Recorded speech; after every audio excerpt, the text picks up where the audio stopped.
ህዝቡ ሁሉ ተበተነ። አስቡት፣ የተሰበሰበው ህዝብ በቅዱስ ቁርባን ተበተነ። ከክርስቶስ ጋር የቀጠሉት ደቀ መዛሙርቱ በዚህ ትምህርት ነው። ክርስቶስ ራሱን የሰጠን ከእርሱ የሆነ ነገር ሳይሆን ራሱን የሰጠን ከእርሱ ይሆናል። ስለዚህ ክርስቲያኖች በቅዱስ ቁርባን ሞተውበታል። በዚህ ትምህርት ማለት ነው። ክርስቲያኖች ስጋ በሎች ናቸው፣ ስለዚህ አውሬዎች ናቸው እየተባሉ የክርስቶስን ስጋና ደም በላንና ጠጣን ሲሉ መቀበል ስንፈልግ ነው የምንቀበለው፣ መቀበል ሳንፈልግ ደግሞ መተው እንችላለን። ራስ ገዝነን በጥምቀት ያገኘነውን ነገር ማናስቀጥል፣ ልጅነታችንን ማናስቀጥል ከሆነ የሚነሳ ነገር ካልሰራንበት ልጅ ላንሆን እንችላለን። ግን ክርስቶስን አምላክ ወልደ አምላክ ካለ የመለኮትን ስጋና ደም መቀበል አለመቻል፣ ከዛ ጋር አለመኖር ከኑፋቄ እንዴት ልንለየው እንችላለን? እውነተኛ ንስሐ ከመቤታችን ነው። እንዴት? እመቤታችን በድላ ነው ኃጢአት ሰርታ ነው የሚል ጥያቄ ያስነሳላ። ሰው በመሆኑ ክርስቶስ ሰው በመሆኑ ሰው አማልክት ዘበጸጋ የመሆን አቅም አገኘ። ዝግጁ ነን ወይ ነው ለመታመም? ቤተ ክርስቲያን ውስጥ ለመታመም ዝግጁ ነን ወይ? ለመዳን ነው ዝግጁ ነው አይደል? እውነት ነው፣ ጥሩ ነው። ግን መዳን መታመም የሌለው መዳን አይደለም። ሰው ለምንድን ነው ለትዳር በቁርባን የሚጋባው? የመጨረሻው እኮ የፍቅር መገለጫ ቅዱስ ቁርባን ነው አይደል? ማን እስቲ ፍቅርን ሊገልጽ ይችላል ከክርስቶስ ውጭ?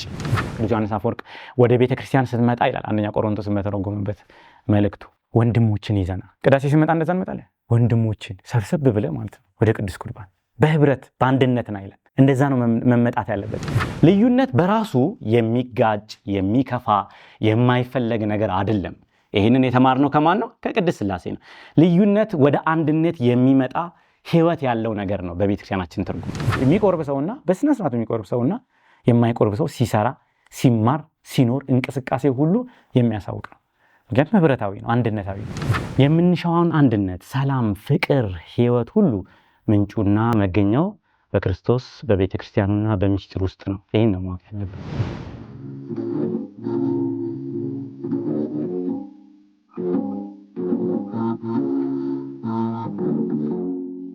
በስመ አብ ወወልድ ወመንፈስ ቅዱስ አሐዱ አምላክ አሜን። እንደምን ዋላችሁ? አሜን። አምላካችን እግዚአብሔር ስሙ የተመሰገነ ይሁን።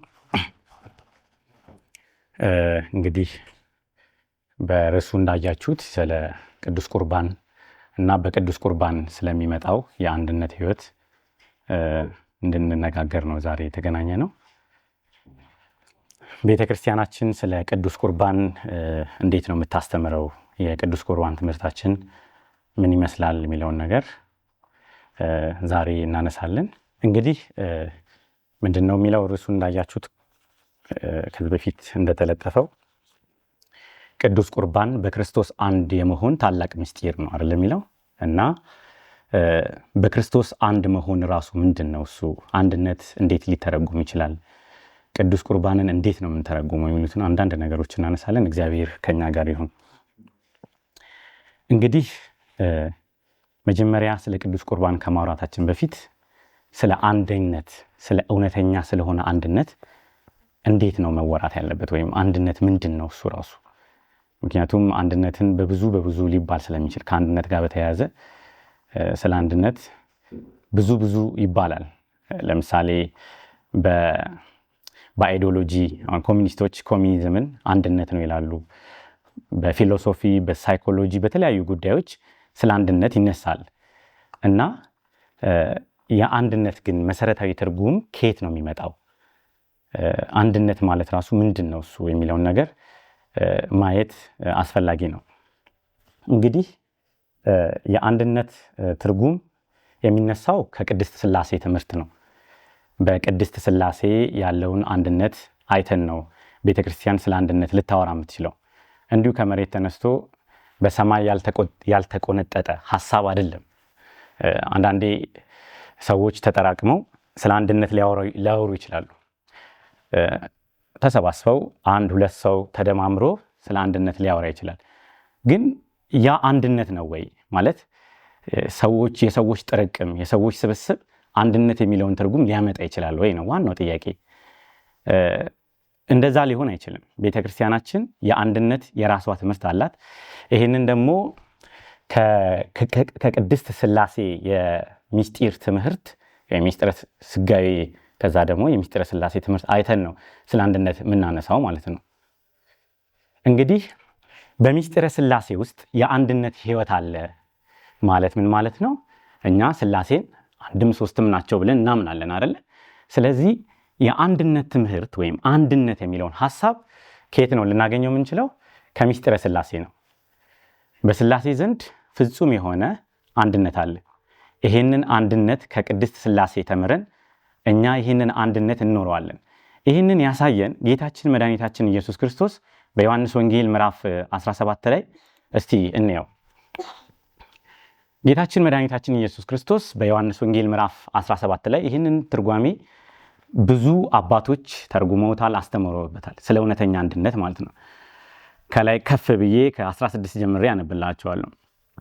እኔ ከዓለም እንዳይደለው ከዓለም አይደሉም፣ በእውነት ቀደስካቸው፣ ቃልህ እውነት ነው።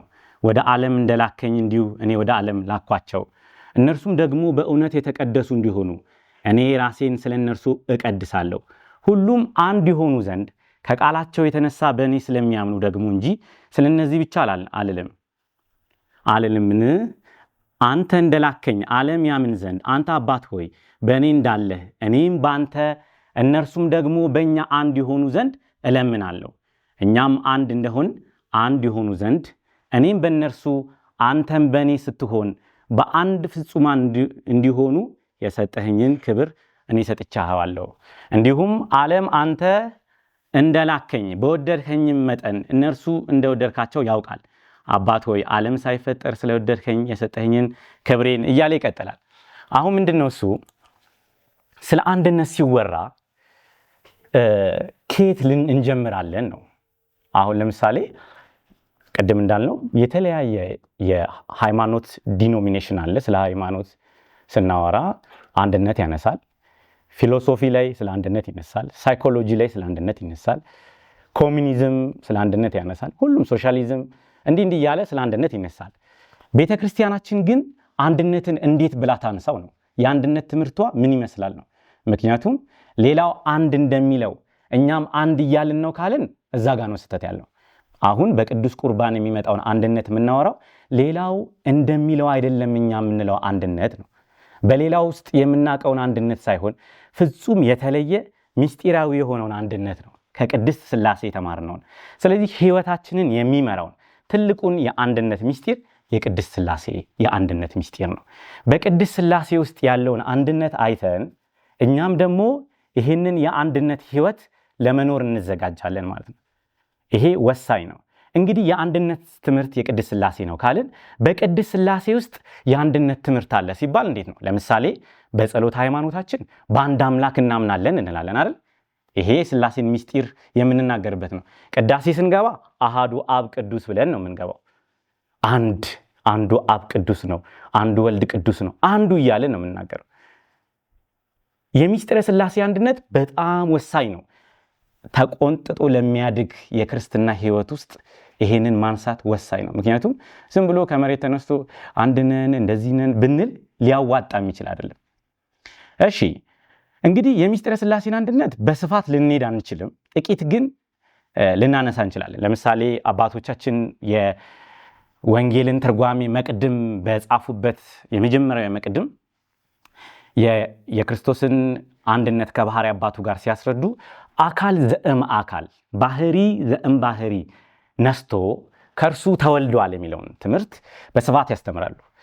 በእኛ ትውፊት በአባቶቻችን ትምህርት አካል ዘእም አካል ማለት የአባቱን አካል የራሱ አካል አድርገዋል ማለት ነው አይደል? በአማርኛ ሲተረጎም የአባቱ አካል የእርሱ አካል ሆኗል። የአባቱ ባህሪ የእርሱ ባህሪ ሆኗል። ይሄ ከጊዜም ከቦታም ውጪ ነው። አሁን በሰው ከሆነ የከሌ ሆነ ሲባል ጊዜም አለ ቦታም ስላለ ይሰጠዋል፣ ይቀበላል፣ አንዱ ይበልጣል፣ አንዱ ያንሳል ወደሚል ወደማይጠቅም ደካማ ወደሆነ ትምህርት ይመራናል። የኛ ግን እንደዛ አይደለም። እኛ የምናነሳው አንድነት ፍጹም የሆነ አንድነት ነው። ያ ማለት የእርሱ አካል የአባቱ አካል የልጁ አካል ሆኗል። አሁን የእርሱ ነው፣ በባለቤትነት የእርሱ አካል ነው። የአባቱ ባህሪ የእርሱ ባህሪ ነው። ክርስቶስ አምላክ ነው ስንል ይሄን ነው የምናነሳው። ስለዚህ የአካል መሰጣጣት፣ የአካል እንቅስቃሴ መንፈስ ቅዱስም ከአብ ወጥቶ የሚለው ቃል መወለድን ለይቶ ያሳያል አይደል? መንፈስ ቅዱስ ወጣ ሰረጸ እንላለን፣ ወልድን ደግሞ ተወለደ እንላለን። መውጣት ምንን ያሳያል? ማረፍን፣ መሄድን። አንድ ሰው ከቤት ይወጣው ሲል የሆነ የሚጠብቀው የሚያርፍበት የሚሄድበት ቦታ አለ አይደለ? ስለዚህ የመንፈስ ቅዱስ መስረጽ ማረፊያ አለው። ለዛ ነው በዛው ትርጓሜያቸው ላይ እሉ እሙንቱ ህልዋን በበአካላቲሆሙ አንዱ በአንዱ ህልው ነው ይላል። አንዱ በአንዱ ህልው ነው ምን ማለት ነው? የመንፈስ ቅዱስ ካወጥቶ በክርስቶስ አካል ላይ ማረፍ ትልቅ ትምህርት ነው፣ የቤተክርስቲያናችን ትምህርት ነው። እነ ቅዱስ ባሲሊዮስ ብዙ አባቶች ይህንን ተርጉመዋል። ምን ማለት ነው? ለምሳሌ የመንፈስ ቅዱስን በጥምቀት መጥቶ በክርስቶስ አካል ላይ ማረፍን የዘላለም እረፍት አድርገው ሲተረጉሙ እናገኛለን። እሱ ብቻ አይደለም፣ በቅዳሴያችንም ሚመጠን ግርምት ዛቲ ዕለት ብለን እንትን አላለን። ቅዳሴ ሲገባ እቺ ቀን ምን ያህል የምታስደነግጥ ናት፣ የምታስፈራ ናት። መንፈስ ቅዱስ ከየት የሚወርድባት? ከሰማይ ሰማያት የሚወርድባት አይደል? በዚህ ህብስት ላይ የሚያርፍበት ይላል። ህብስቱ የማን አካል ነው? የክርስቶስ አካል ነው። ስለዚህ በቤተ ክርስቲያን ላይ መንፈስ ቅዱስ ያርፋል ስንል ከአብ የሰረጸው የወጣው መንፈስ ቅዱስ በክርስቶስ አካል ላይ ያርፋል የሚል ትምህርት ስላለን ቤተክርስቲያን ደግሞ የክርስቶስ አካል ስለሆነች ቤተክርስቲያን ምንድን ናት? የክርስቶስ አካል ናት አይደል? እንደዛ አይደል የምንለው? ቤተክርስቲያን የክርስቶስ አካል ስለሆነች ቤተክርስቲያን ላይ ነው የሚያርፈው ማለት ነው። መንፈስ ቅዱስ ማለት ነው። ስለዚህ ምን እያልን ነው? የአብ ወልድን መውለድ፣ የአብ መንፈስ ቅዱስን ማስረጽ እስከ ወልድ ድረስ የሚል ትምህርት አለን። ይሄንን እንግዲህ በሳዊሮስ ዘእስሙናይ ትምህርት ማግኘት ይችላል። ዲሚትሩን ስታሎን የሚባሉ የምስራቅ ሊቅ አሉ። እሱንም ጽሁፎቻቸውን ታገኝቶ ቢነበብ ያዋጣል። ስለዚህ ምንድነው እሱ? ይሄ አንድነት ነው፣ የባህሪ አንድነት፣ የፍቅር መመላለስ፣ የፍቅር እንቅስቃሴ። በኋላ ጊዜ ካገኘን ጥልቅ ስለሆነ ትንሽ ለማንሳት እንሞክራለን። ትንሽ ጎራ እንበልና ስለ አንድነት ብቻ ሳይሆን ደግሞ ስለ ልዩነትም እናነሳለን፣ በስላሴ ዘንድ ያለውን። አሁን ለምሳሌ አብ ወልድን አይደለም፣ ወልድ አብን አይደለም፣ መንፈስ ቅዱስም እንደዛው ማለት ነው። ሶስትነት አንድነት የምንለው ማለት ነው። ልዩነት በራሱ የሚጋጭ የሚከፋ የማይፈለግ ነገር አይደለም። ይህንን የተማርነው ከማን ነው? ከቅድስት ስላሴ ነው። ልዩነት ወደ አንድነት የሚመጣ ህይወት ያለው ነገር ነው በቤተክርስቲያናችን ትርጉም። አሁን ብዙ ጊዜ አሁን ባለው ሁኔታ ልዩነት የምንጠየፈው ነገር ይሆናል። ወንድና ሴት፣ ሽማግሌና ምናምን፣ ከሌና ከሌ፣ ጂኦግራፊካሊ አንዱ የሰሜን ነኝ አንዱ የምዕራብ ነኝ የደቡብ ነኝ እያለ ማለት ነው። ይሄ ምን ማለት ነው? ልዩነት በራሱ ከፍቶ አያውቅም። እንዴት እንደከፋ ምናልባት ወደ ውስጥ እናነሳለን። ልዩነት ስላሴም ላይ አለ። እኛም ልዩ ልዩ ነን። በፍጥረትም ልዩነት አለ።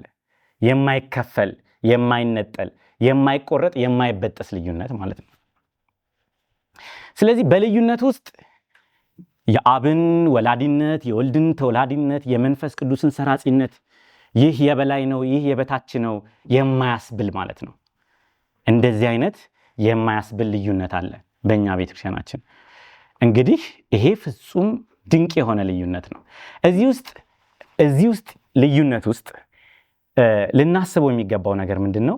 አብ አስገኝ ነው፣ መሰረት ነው። ወልድ ተወላዲ ነው፣ መንፈስ ቅዱስ ሰራጺ ነው ስንል የአብን መሰረትነት እና የወልድን ተወላዲነትና የመንፈስ ቅዱስን ሰራጺነት የማበላለጥ የማሳነስ ወይም እናሪዮስ የለከፋቸው የመታቸው በሽታ አይነት ሊመታንና ሊነካን አይገባም።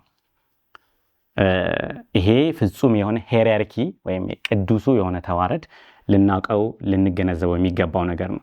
እንግዲህ የስላሴን አንድነት ይሄ ከአይምሮ በላይ የሆነውን ምስጢር እጅግ በፍቅር በሚጠራው የዚህ የተዋረድ የመታዘዝ ራስን የመሰጣጣት የፍቅር ትርጉም ነው የምንተረጉመው። ለምሳሌ አብ ውረድ ተወለድ ሲለው ወልድ ሲወለድ አብ የሚበልጥ ወልድ የሚያንስ እንደዚህ አይነት ትምህርት በእኛ አይምሮ፣ ምክንያቱም አብ ከላከ ወልድ ከተላከ እንደዚህ አይነት ነገር አንዱን ያሳንሳል አንዱን ያስበልጣል የሚል ሊያስመጣ ይችላል።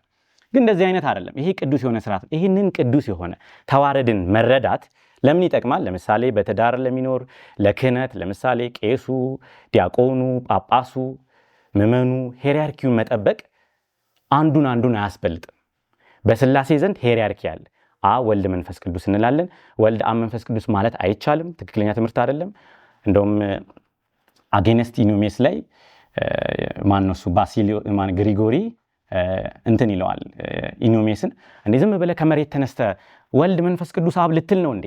እንደዚህ አይነት ትምህርት በአባቶቻችንም በሐዋርያትም አልነበረም፣ በሊቃውንቱም አላገኘ ነው። አንተ ኬታ አግኝተህ ነው እና ይሄንን የተቀደሰውን ስርዓት ልታቀው ይገባል ብሎ ስለ ሄራርኪ ያስተምሯል።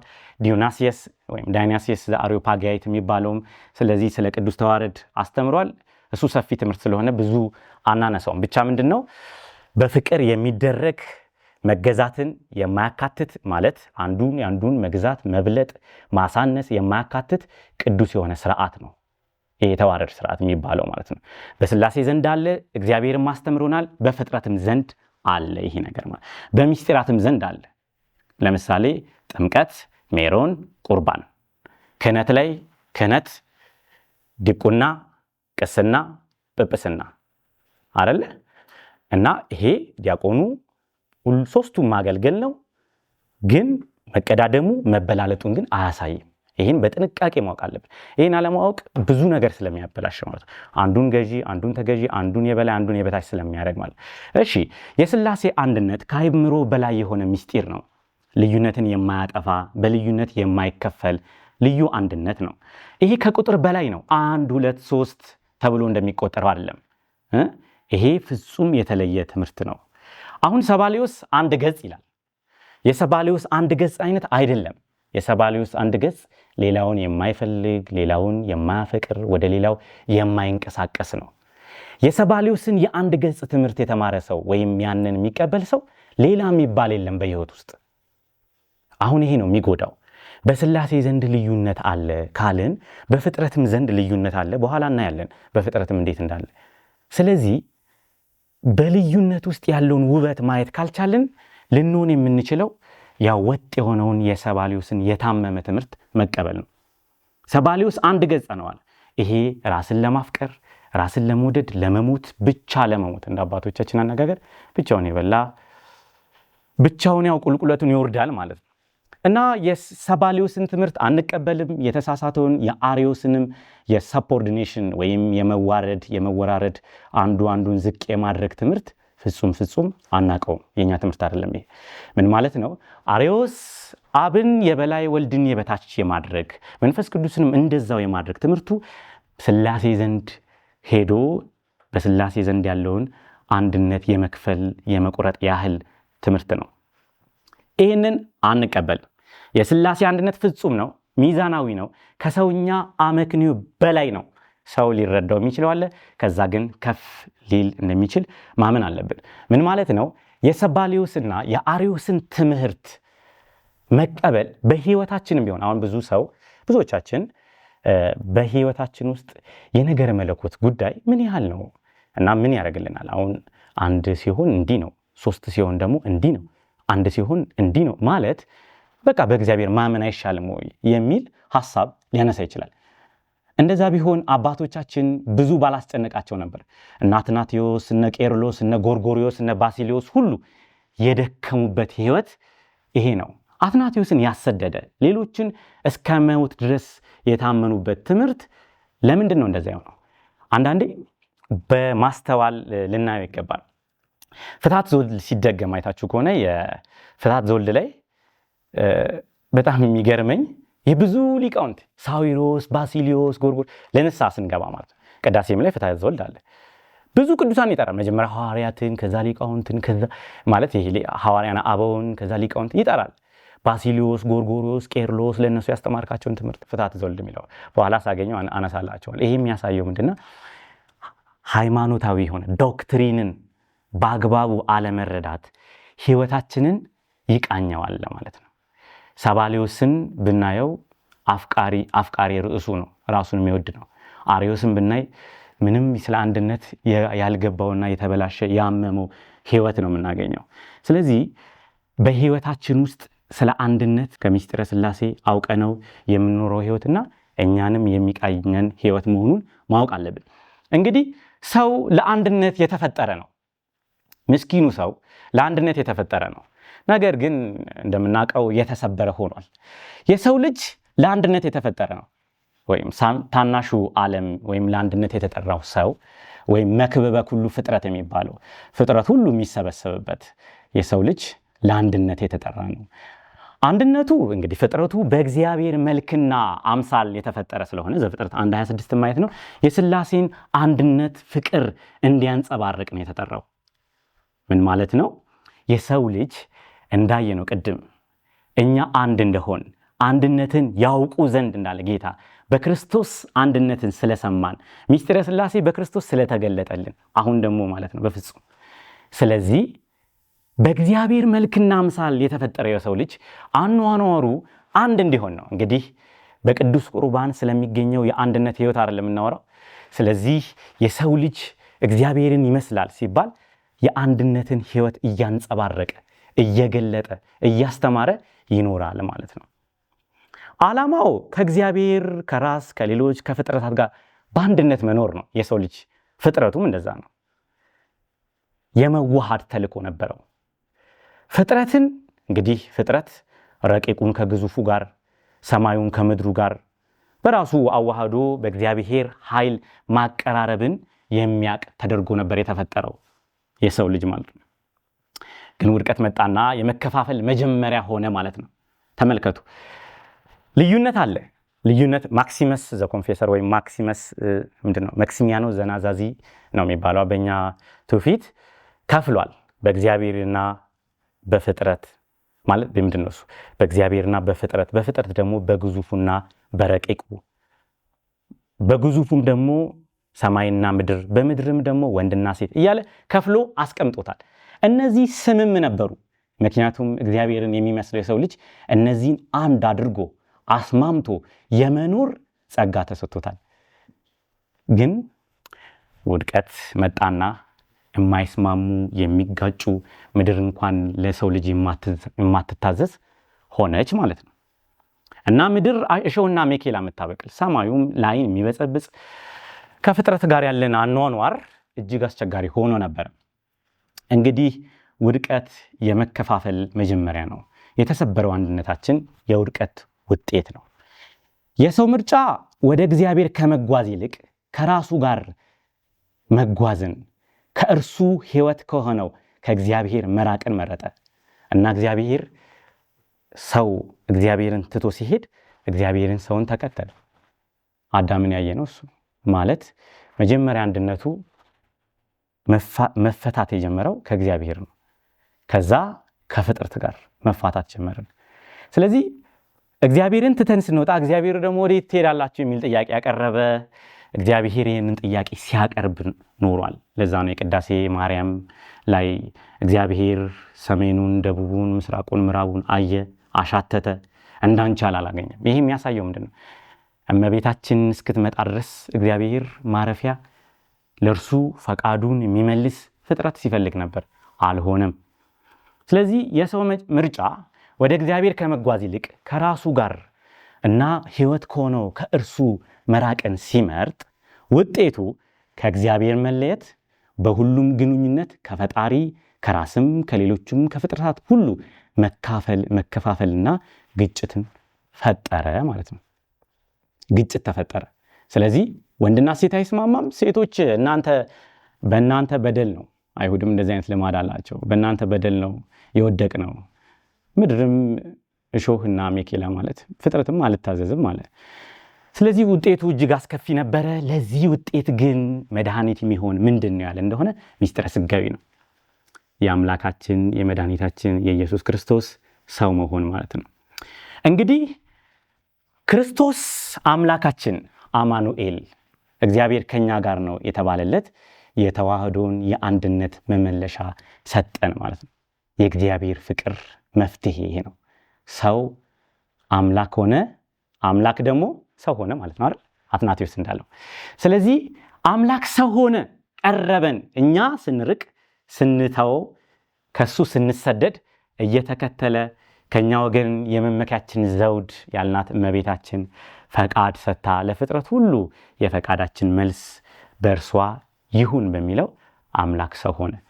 አማኑኤል ማለት እግዚአብሔር ምን ማለት ነው ከኛ ጋር ነው ማለት ነው እግዚአብሔር ከኛ ጋር ሆነ የነበረው መራራቅ አሁን የለም ያ መራራቅ ነበር መራራቅ ብዙ ነገር ያደርጋል መለያየት ሞት ነው የሚባለው መራራቅ ሞት ነው ክፍተት ይፈጥራል ጨለማ ያደርጋል እንቅስቃሴ አቅም ያሳጣል የራቀ ሰው ሲመጣ ቀላል ነገር አይደለም ለዚህ ሚስጥረ ሥጋዌ የአንድነታችን በር ሆነ ማለት ነው ክርስቶስ የተዋህዶና የአንድነት መመለሻ፣ የእግዚአብሔር ፍቅር መፍትሄ፣ አምላካችን ኢየሱስ ክርስቶስ ሚስጥረ ስጋዌን የተበተነውን የሚሰበስብበት አደረገው። ፍጥረት ሁሉ ተበትኖ ነበር። አንዱ ወደዛ አንዱ ወደዛ ነበር። ሰማይና ምድር ተራርቀው ነበር።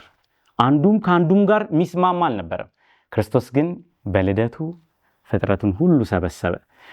እንግዲህ ዋናው ሐሳብ ምንድነው? የእግዚአብሔር ምላሽ ወልድን ልጁን ራሱን ላከው። እግዚአብሔር አብ ልጁ ተላከ። ፍጹም አምላክ ፍጹም ሰው ሆነ። ክርስቶስ ባህሪያችንን ተዋሃደ። እኛን በጸጋ ነካን። ሰው በመሆኑ ክርስቶስ ሰው በመሆኑ እኛ አምላክ የጸጋ አምላክነትን አገኘን። ሰው አማልክት ዘበጸጋ የመሆን አቅም አገኘ።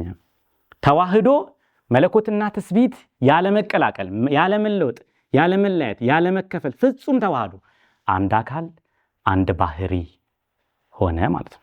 ይህ ተዋህዶ ራሱ የፈጣሪና የፍጡርን አስደናቂ አንድነት የሚያሳይ። ስጋዊ እንግዲህ አንድነትን መመለስ ነው። በሰውና በእግዚአብሔር ምን ሆኖ ነበር? ክፍተት ተፈጥሮ ነበር፣ ልዩነት ተፈጥሮ ነበር። በሰውና በእግዚአብሔር ምንም አንድ የሚያደርግ ነገር አልነበረም። በወንድና በሴት የሰው ልጅ በባህሪው አሁን ማለት ባህሪውን መጀመሪያው ነው ገሰቀለ ያለን አይደለም። ባህሪው ደከመ ወይም ባህሪውን ዝቅ አለ አንልም። በድቀት እንግዲህ የባህሪው አኗኗር ኩነቱ ነው ዝቅ ያለው። ስለዚህ በክርስቶስ ተዋህዶ የወንድና የሴት የገነትና የምድር ማለት በምድር በመመላለሱ ሲኦልን ድል በመንሳቱ ወደ ገነት በመግባቱ ሌሎቹንም እንዲከተሉት በማድረጉ እነዚህን ስምምነት አመጣ እና ሰማይና ምድር በክርስቶስ ማድረግ ተስማሙ።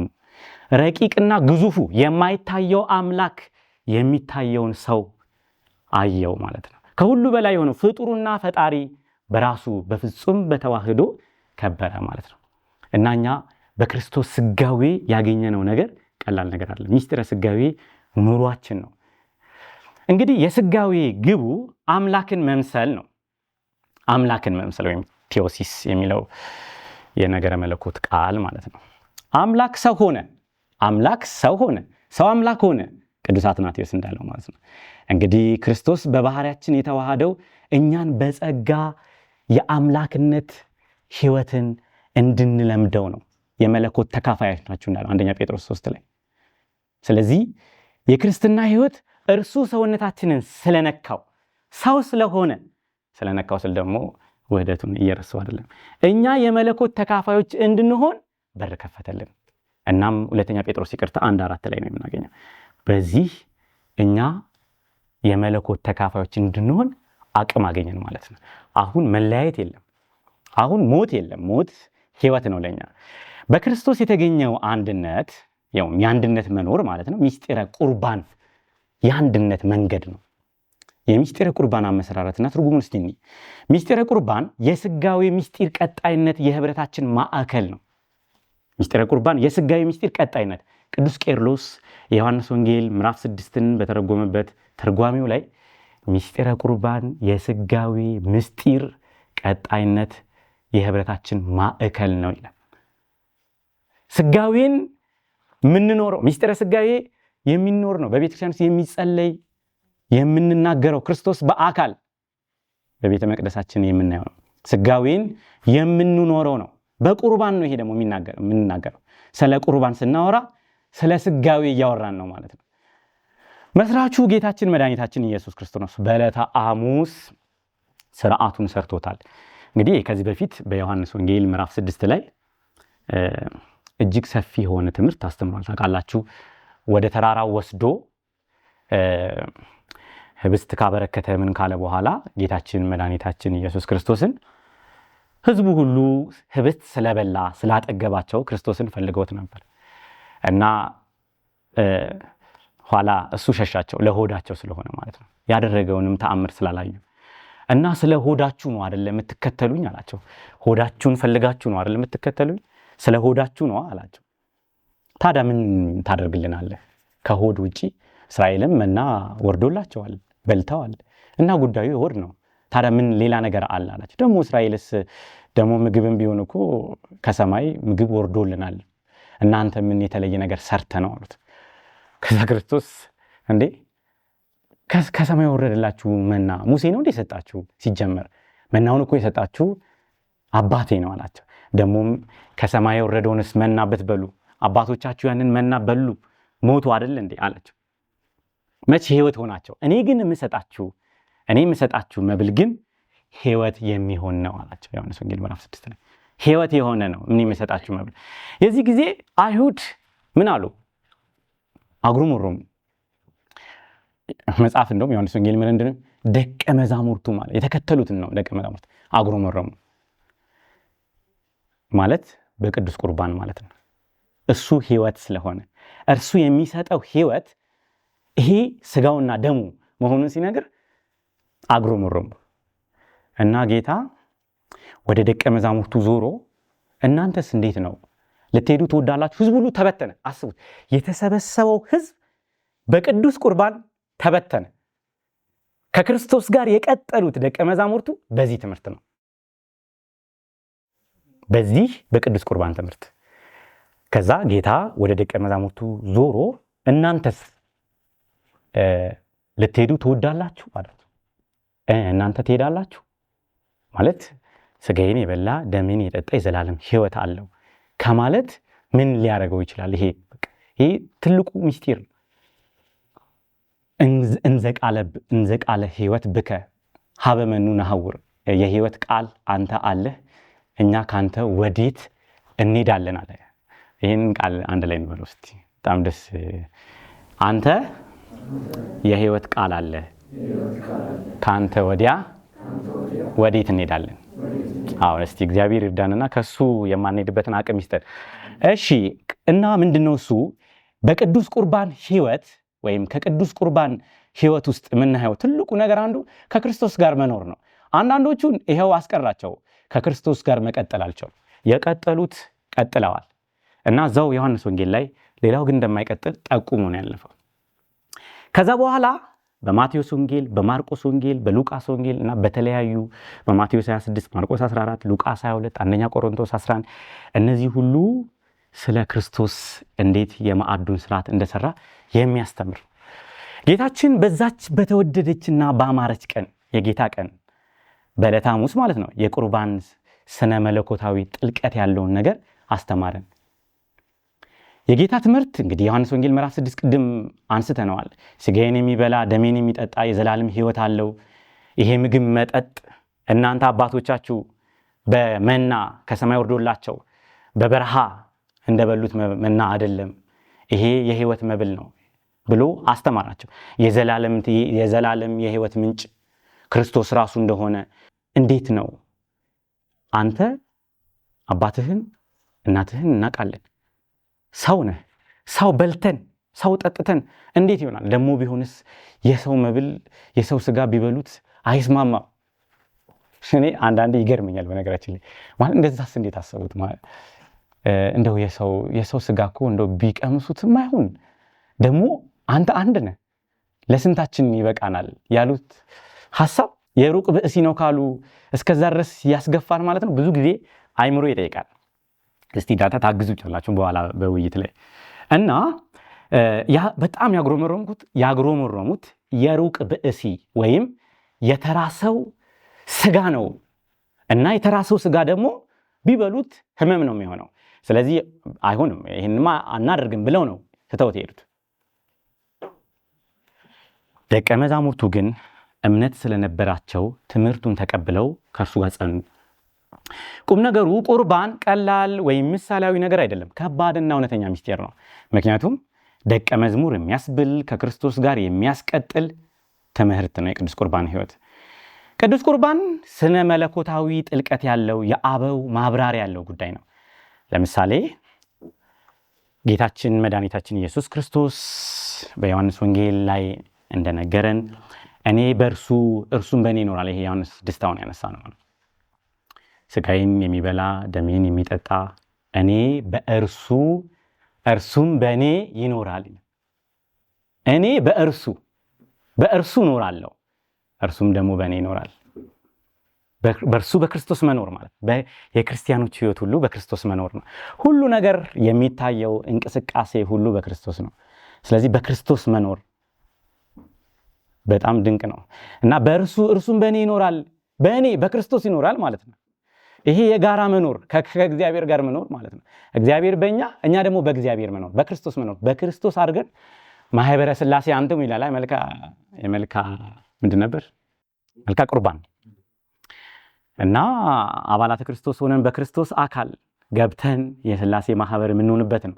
በክርስቶስ ነው እንግዲህ ወደዛ ማህበር የምንገብ። ቅዱስ ቄርሎስ ቁርባን እንዲሁ የምንቀበለው ዝም ብሎ ጸጋ ሳይሆን በጎ ነገር ብቻ ብሎ ማሰብ ልናስቀረው ይገባል። በባህሪ ከኛ ጋር አንድ የሆነ ስጋችን የተዋሃደ ነው እንጂ የሚለውን ትምህርት ልንይዝ ይገባናል ይላል። ቅዱስ ቁርባን ህብረት፣ ስለ ህብረት የምናገርበት ትልቅ ነገር ነው። ቁርባን እኛ የምንቀበለው ብቻ አይደለም፣ እርሱ ራሱ የሚቀበልን ነው። የሚዋሃደን ማለት የእግዚአብሔር ፈቃድ አለ፣ የኛ ፈቃድ አለ። እኛ ብቻ ሳይሆን እግዚአብሔርም የሚፈቅድልን የሚጠራን፣ ያው ለሁላችንም የተፈቀደ ነው፣ ግን እንደው ብንሰማው ጥሩ ነው። ስጦታው እንግዲህ ክርስቶስ የተሰጠን ነው። ክርስቶስ ራሱን የሰጠን፣ ከእርሱ የሆነ ነገር ሳይሆን ራሱን የሰጠን። ከእርሱ የሆነ አይደለም። ከእርሱ የሆነ ማለት ፍጥረትን ሊሰጠን ይችላል፣ መላእክትን ሊራዱን ሊልካቸው ይችላል። ግን እንደዛ አይደለም ያደረገው። የሰጠን ራሱን ነው፣ አካሉን ማለት ነው። እና የጥንቷ ቤተክርስቲያን ህይወት ስለ ቁርባን ምን እንደምትል እስቲ እንስማ። ቤተክርስቲያን ሚስጢሩን እንዴት ነው የምትኖረው? እስቲ ይሄንን ሚስጢር የቀድሞ ክርስቲያኖች ተግባርን ማየት እንችላለን። ለምሳሌ በሲናጎግ በሐዋርያት ሥራ ምዕራፍ 2 ቁጥር 42 ላይ 46 27 ላይ ማየት ይቻላል። በሲናጎግ የዳዊትን መዝሙር የነቢያቱን ትንቢት ይጸልያሉ ከማህበረ አይሁድ ጋር ማለት ነው። ኋላ ግን የእንጀራ የመቁረስ ስርዓት ግን አጋፔ ያላቸው እንጀራ የሚቆርሱበት ስርዓት አላቸው። ህብረት ደግሞ ያደርጋሉ። ብዙ የቅዱስ ጳውሎስ መልእክታት ለምሳሌ ቆሮንቶስ መልእክት ብናይ ሲነበብ የነበረው በዚህ የቅዱስ ቁርባን ስርዓት ውስጥ ነው። ስለዚህ የቀድሞ ክርስቲያኖች ልምምድ ከጌታችን መድኃኒታችን ኢየሱስ ክርስቶስ ካረገ በኋላ ከእርሱ የተማሩትን ትምህርት በቀዳሚት ሰንበት በአይሁድ ሰንበት ቀን በምኩራብ ከአይሁድ ጋር እየጸለዩ የሚደግሙትን ዳዊት የሚያነቡትን የነቢያት ትንቢት ይሄኮ ስለ ክርስቶስ ነው፣ ይሄኮ ስለ ክርስቶስ ነው እያሉ እየነገሩ እየመሰከሩ በኋላ ደግሞ ማታ ወደዛች ኅሪት ዕለት ወደ ተባለች ወደ ሰንበተ ክርስቲያን ቅድስት ወደ እሁድ እንዲገፋላቸው ማታ የቅዱስ ቁርባን ስርዓት ያደርጉ ነበረ። በህብረት እንጀራ መቁረስ መትጋት የነሱ ስራ ነበር። እንግዲህ ከምኩራብ ወደ ሰንበት የጌታ ቀን አምልኮ ሽግግርም አንዱ ጉዳይ ነው። እሱን እንለፈው። ሐዋርያን አበውስ እነ ቅዱስ አግናጢዮስ እነ ቅዱስ ሄሬኒዮስ እነ ሌሎችም ቅዱሳን አባቶቻችን የቁርባንን ህይወት ምን ይሉታል? ስለ ቅዱስ ቁርባን እስቲ ምን ተናግረዋል? እንግዲህ ሐዋርያን አበው እነ ቅዱስ አግናጢዮስ እነ ቅዱስ ሄሬኒዮስ ያስተማሩት ትምህርት አለ። እሱን በመሃል ላይ ካገኘሁት አውጥቼ ነግራችኋለሁ። እንግዲህ በሐዋርያ ቅዱስ አግናጢዮስ ስለ ቅዱስ ቁርባን ብዙ ትምህርቶችን በላከቸው መልእክታቶች ላይ ብዙ ትምህርቶችን አስተምሮ እናያለን። የማይሞትበት ሕያው መድኃኒት ሲለው እናገኛለን። የክርስቶስ እውነተኛ ስጋና ደም መሆኑን ሲመሰክር እናገኛለን። ብዙ አባቶች በዚህ ጉዳይ አስተምረዋል። ዋጋም ተከፍሎበታል ይሄ የቅዱስ ቁርባን ህይወት። እንግዲህ ለሚስጥረ ቁርባን የተከፈለ ዋጋ ብዙ ነው።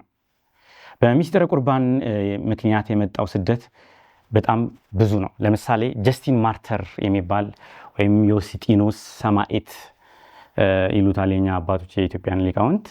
ዮስጢኖስ እስከ 115 እዚህ አካባቢ ያለ ዮስጢኖስ ሰማዕት የሚባል ፊሎሶፈር ነው። ባግራውንዱ ከፍልስፍና ግን ወደ ቤተክርስቲያን የአይሁድ ሴንቲሜንት ያለው ከአይሁድ ጋር የኖረ ግን ደግሞ የአሪስቶቴልን የፕላቶን የፕሊቶን ፊሎሶፊ የተማረ ኋላም ደግሞ ወደ ክርስትና የመጣ ሰው ነው ጀስቲን ማርተር።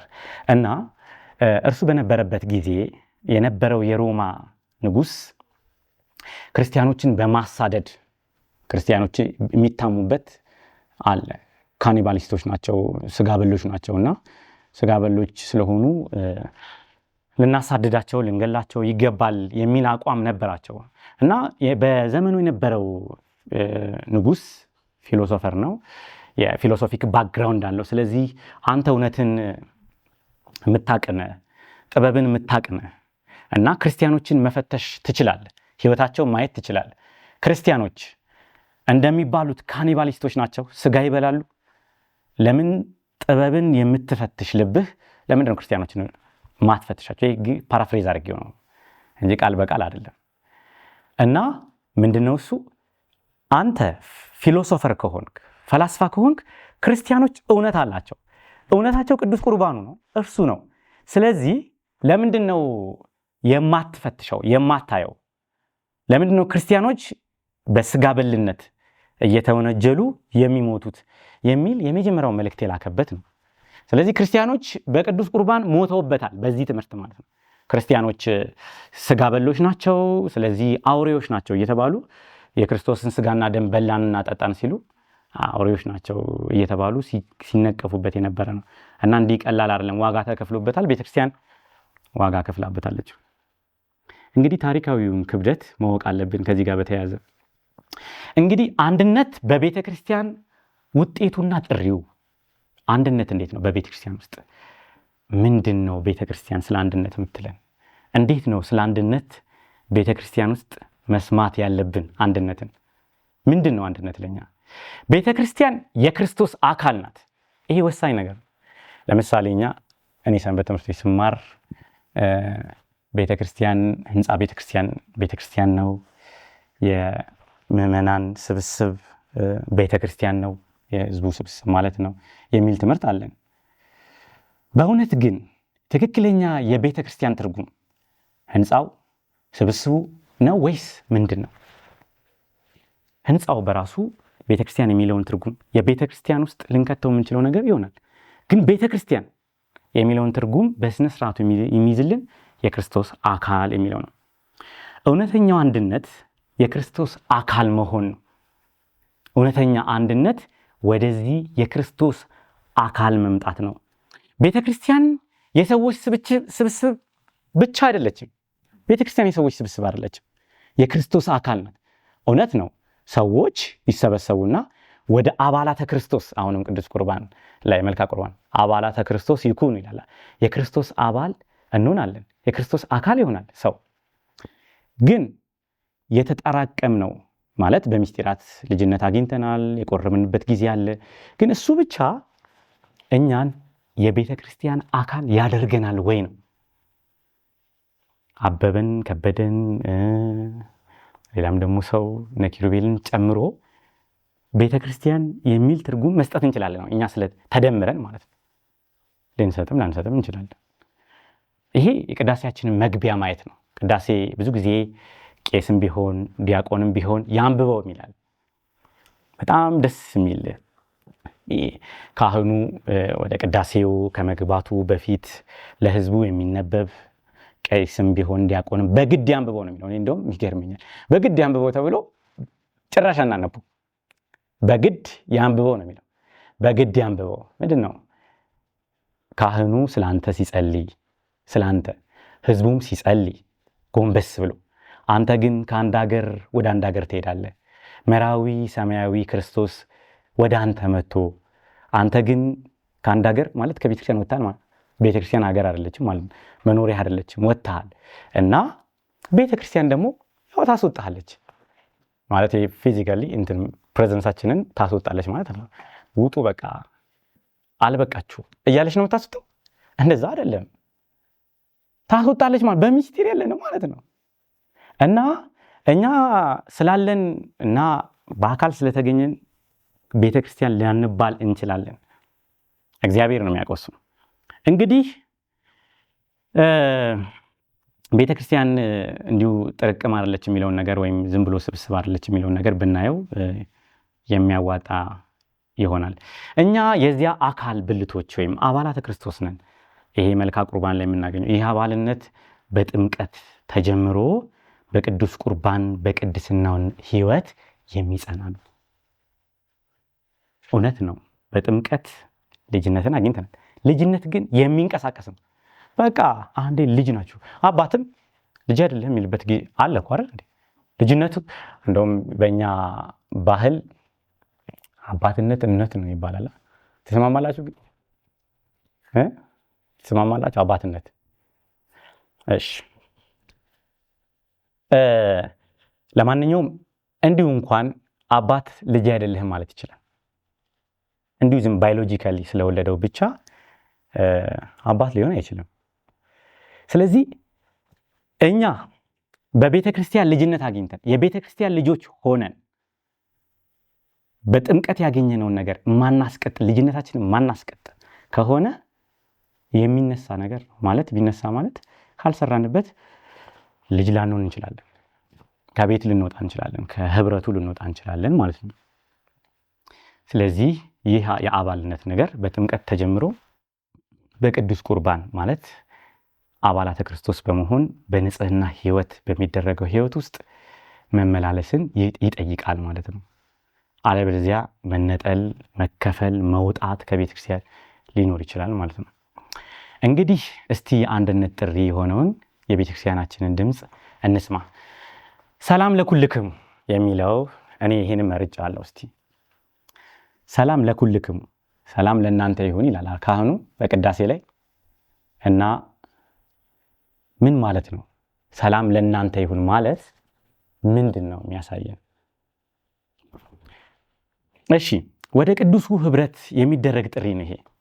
በቅዳሴ ካህኑ ለኩልክሙ ለሁላችሁ ጌታችን ይሄ ለዓለም የሚሰጥ ስጋዬ ነው ስለናንተ የሚፈስ ስለናንተ የሚቆረስ ስጋዬ ነው ስለናንተ የሚፈስ ደሜ ነው ብሎ ለህዝቡ ለዓለም የሰጠው ነው። ለሁሉ የሰጠው ነው። ክርስቶስ በግል ለይቶ እንደ ግል አዳኝ አድርጎ የሰጠው ነገር አይደለም። ክርስቶስ የዓለም መድኃኒት ነው፣ የዓለም አዳኝ ነው። ስለዚህ ለህብረቱ ነው የሰጠው፣ ለሁሉ ነው። ሰላም ለሁላችሁ ይሁን ሲል ምን እያለ ነው ካህኑ? ምን እያለ ነው? ክርስቶስ ለእናንተ ይሁን እያለ ነው።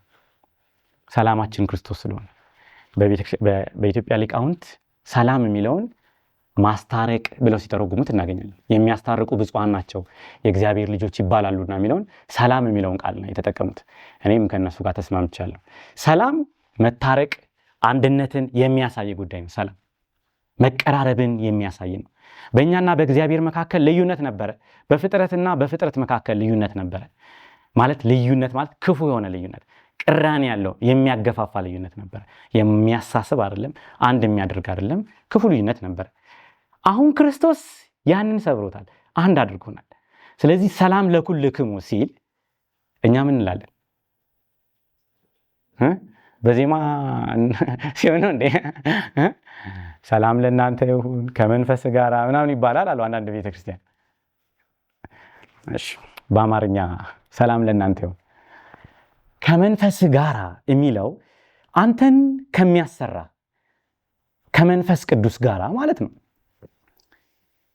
ሰላም ለእናንተ ይሁን፣ ክርስቶስ ለእናንተ ይሁን፣ መታረቅ፣ አንድ መሆን፣ መሰብሰብ፣ ወደ ቤተክርስቲያን አካልነት መግባት ለእናንተ ይሁን እያለ ነው።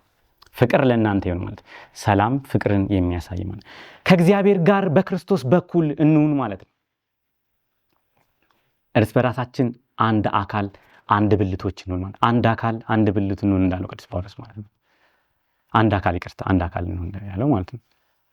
ስለዚህ ሰላም ለእናንተ ይሁን ሲል ካህኑ እኛ ምን እንግዲህ ሰላምን ሊሰራልን የሚችለው ሰላም የሚያደርገን ቅዱስ ቁርባን ነው።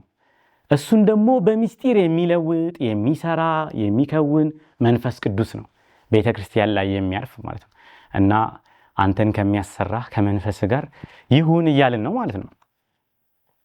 አይመስላችሁም እንዴ?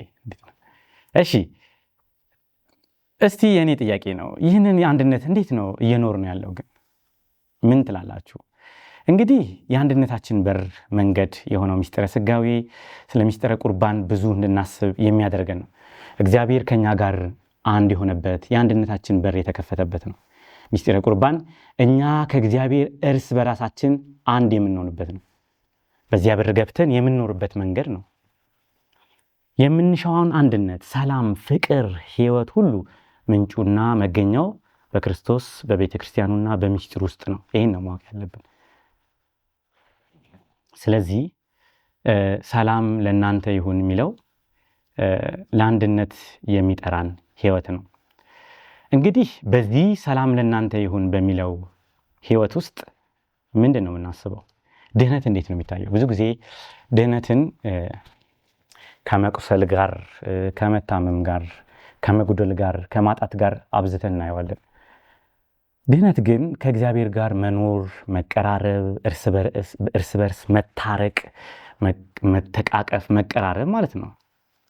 ከእግዚአብሔር ጋር የነበረን መራራቅ ማብቃቱን የሚያሳየን፣ የእኛን ድህነት የሚያሳየን፣ እግዚአብሔር ከእናንተ ጋር ይሁን ማለት ቅዱስ ቁርባን ከእናንተ ጋር ይሁን፣ ሰላም የሚያስታርቅ አንድ የሚያደርግ ህይወት የሚሰጥ ቅዱስ ቁርባን ከእናንተ ጋር ይሁን ማለት ነው። እና ድህነት እዚህ ጋር ነው የሚሰራው። ስለ ድህነት የምናወራው እዚህ ጋር ነው። እንግዲህ የሰላም ምንጭ እርሱ ክርስቶስ ነው። እርሱ ነው የኛ ሰላም፣ ሰላማችን እርሱ ነው ብሏል ቅዱስ ጳውሎስ። ክርስቶስ ሰው ሆነ ስንል ስጋዊ ላይ የምናወራው አምላካችን እግዚአብሔር አማኑኤል ስንል ከኛ ጋር ሆነ ማለት ነው። እኛን አንድ ማድረግ ይችላል፣ በመካከላችን ተገኘ ማለት ነው።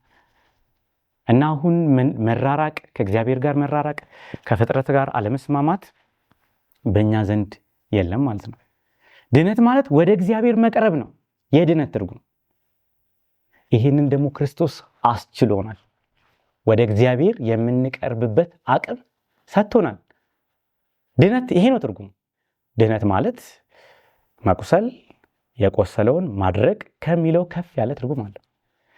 ኃጢአትንም በተሳሳተ መንገድ እንድንተረጉም የሚያደርገን ይሄ ነው። ብዙ ጊዜ ኃጢአት ለኛ አንዳንድ ነገሮችን አለማድረግ ነው። አለመስረቅ፣ አለማዋሸት፣ አለመግደልና እነዚህን የመሳሰሉት። ግን እንደዛ ነው ወይ ነው? እንደዛ ነው ወይ የድህነት ትርጉማችን? የኃጢአትስ ትርጉማችን እንደዛ መሆን አለበት? ኃጢአት ማለት ክርስቶስን ማጣት ማለት ነው። ክርስቶስን ማጣት ህመም ነው። ድህነት ማለት ክርስቶስን ማግኘት፣ በክርስቶስ መኖር ማለት ነው። አሁን የእኛን ባህሪ ስለነሳ ስለተዋሃደ እኛ ሰላም ሆነናል። ሰላምና ቅዱስ ቁርባን በጣም ወሳኝ ነገር ነው። ሰላም ለኩልክሙ ማለት ክርስቶስ ቅዱስ ቁርባናችን ነው። ቁርባን የክርስቶስ ስጋና ደም ነው። ይሄ ምንም ግልጽ ነው። እርሱ ደግሞ ሰላማችን ነው። ሰላም ሊሰጠን የሚችለው ቅዱስ ቁርባን ነው። አንድ እንጀራ ስለሆነ እኛ ብዙዎች ስንሆን አንድ ስጋ ነን፣ ሁላችን ያን አንዱን እንጀራ እንካፈላለን ብሏል ቅዱስ ጳውሎስ አንደኛ ቆሮንቶስ ምዕራፍ 10 ቁጥር 17 ላይ።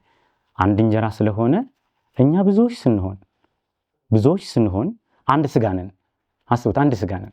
አሁን መብዛት የማይረብሽ 10 ሰው ተሰብስቦ 100 ሰው ተሰብስቦ የማይረብሸውን 10 ሰው ይረብሻል፣ ስምምነት ሳይኖር ሲቀር ማለት ነው።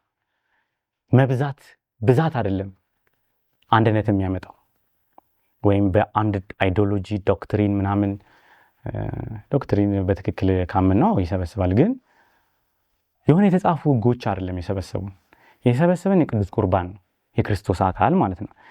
ስለዚህ ብዛታችን ትርጉም የሚሰጠው ቅዱስ ቁርባን የቅዱስ ቁርባን ህይወት ሲኖር። አሁን ብዛት ደስ ይለናል።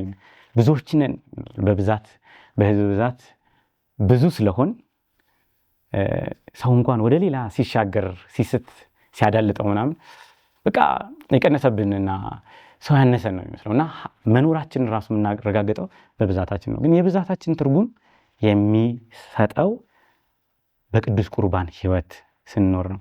ቅዱስ ቁርባን የማያውቀው ህይወት ያው እሺ ዮሐንስ 6 ስጋውን የበላ ደሙን የጠጣ የዘላለም ህይወት እንዳለው በክርስቶስ እንደሚኖር ተናግሯል። ስለዚህ የዘላለም ህይወት ነው ሰላም ራሱ። እና የኛ የህዝቡ ምላሽ ደግሞ ከመንፈስ ቅዱስ ጋር ይሁን ማለት ነው። ምስለ መንፈስከ የሚለው ትምህርት ወሳኝ ነው። ትርጉሙ አንተ ለዚህ አገልግሎት ከመረጥከው ቅድም ካልኩት ነው፣ ካሰማራኸው ከመንፈስ ቅዱሱ ከሚሰራበት ካህኑ ጋር ከእርሱም ጋር ይሁን ማለት ነው። መንፈስ ቅዱስ የቅዱስ ቁርባን ምስጢርን የሚፈጽምልን የሚሰራልን ነው። በእኛ ውስጥ አንድነትን፣ ሰላምን የሚሰራው መንፈስ ቅዱስ ነው። ስለ መንፈስ ቅዱስ በደንብ ማውራት አለብን። ቅድምም ብለናል። የሚስጥረ ሥላሴ ትምህርት አንዱን ያነሳነው መንፈስ ቅዱስ በክርስቶስ አካል ላይ ነው የሚያርፈው። የክርስቶስ አካል ደግሞ ቤተክርስቲያን ናት።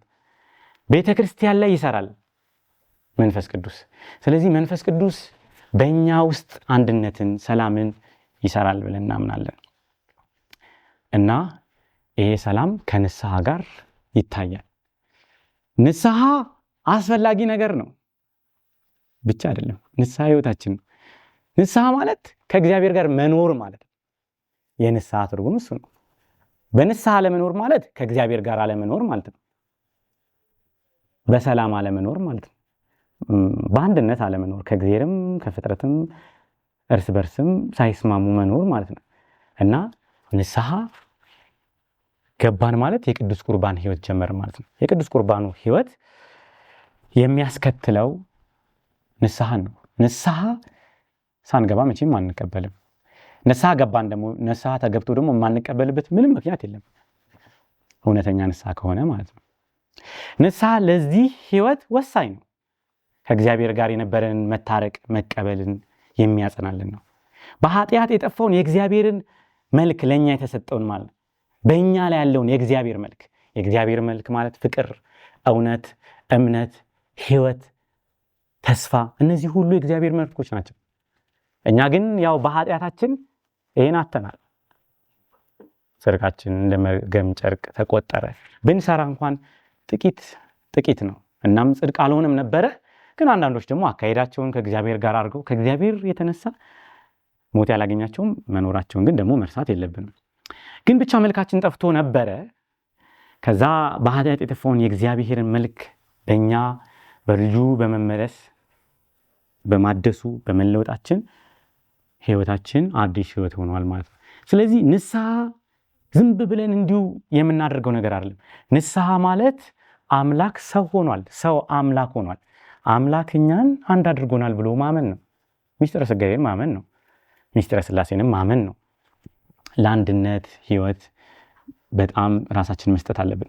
እዚህ ጋር በነገራችን ላይ አንድ ነገር ቢነሳ የማስበው አሁን ንስሐ የምንገባው እንዴት ነው?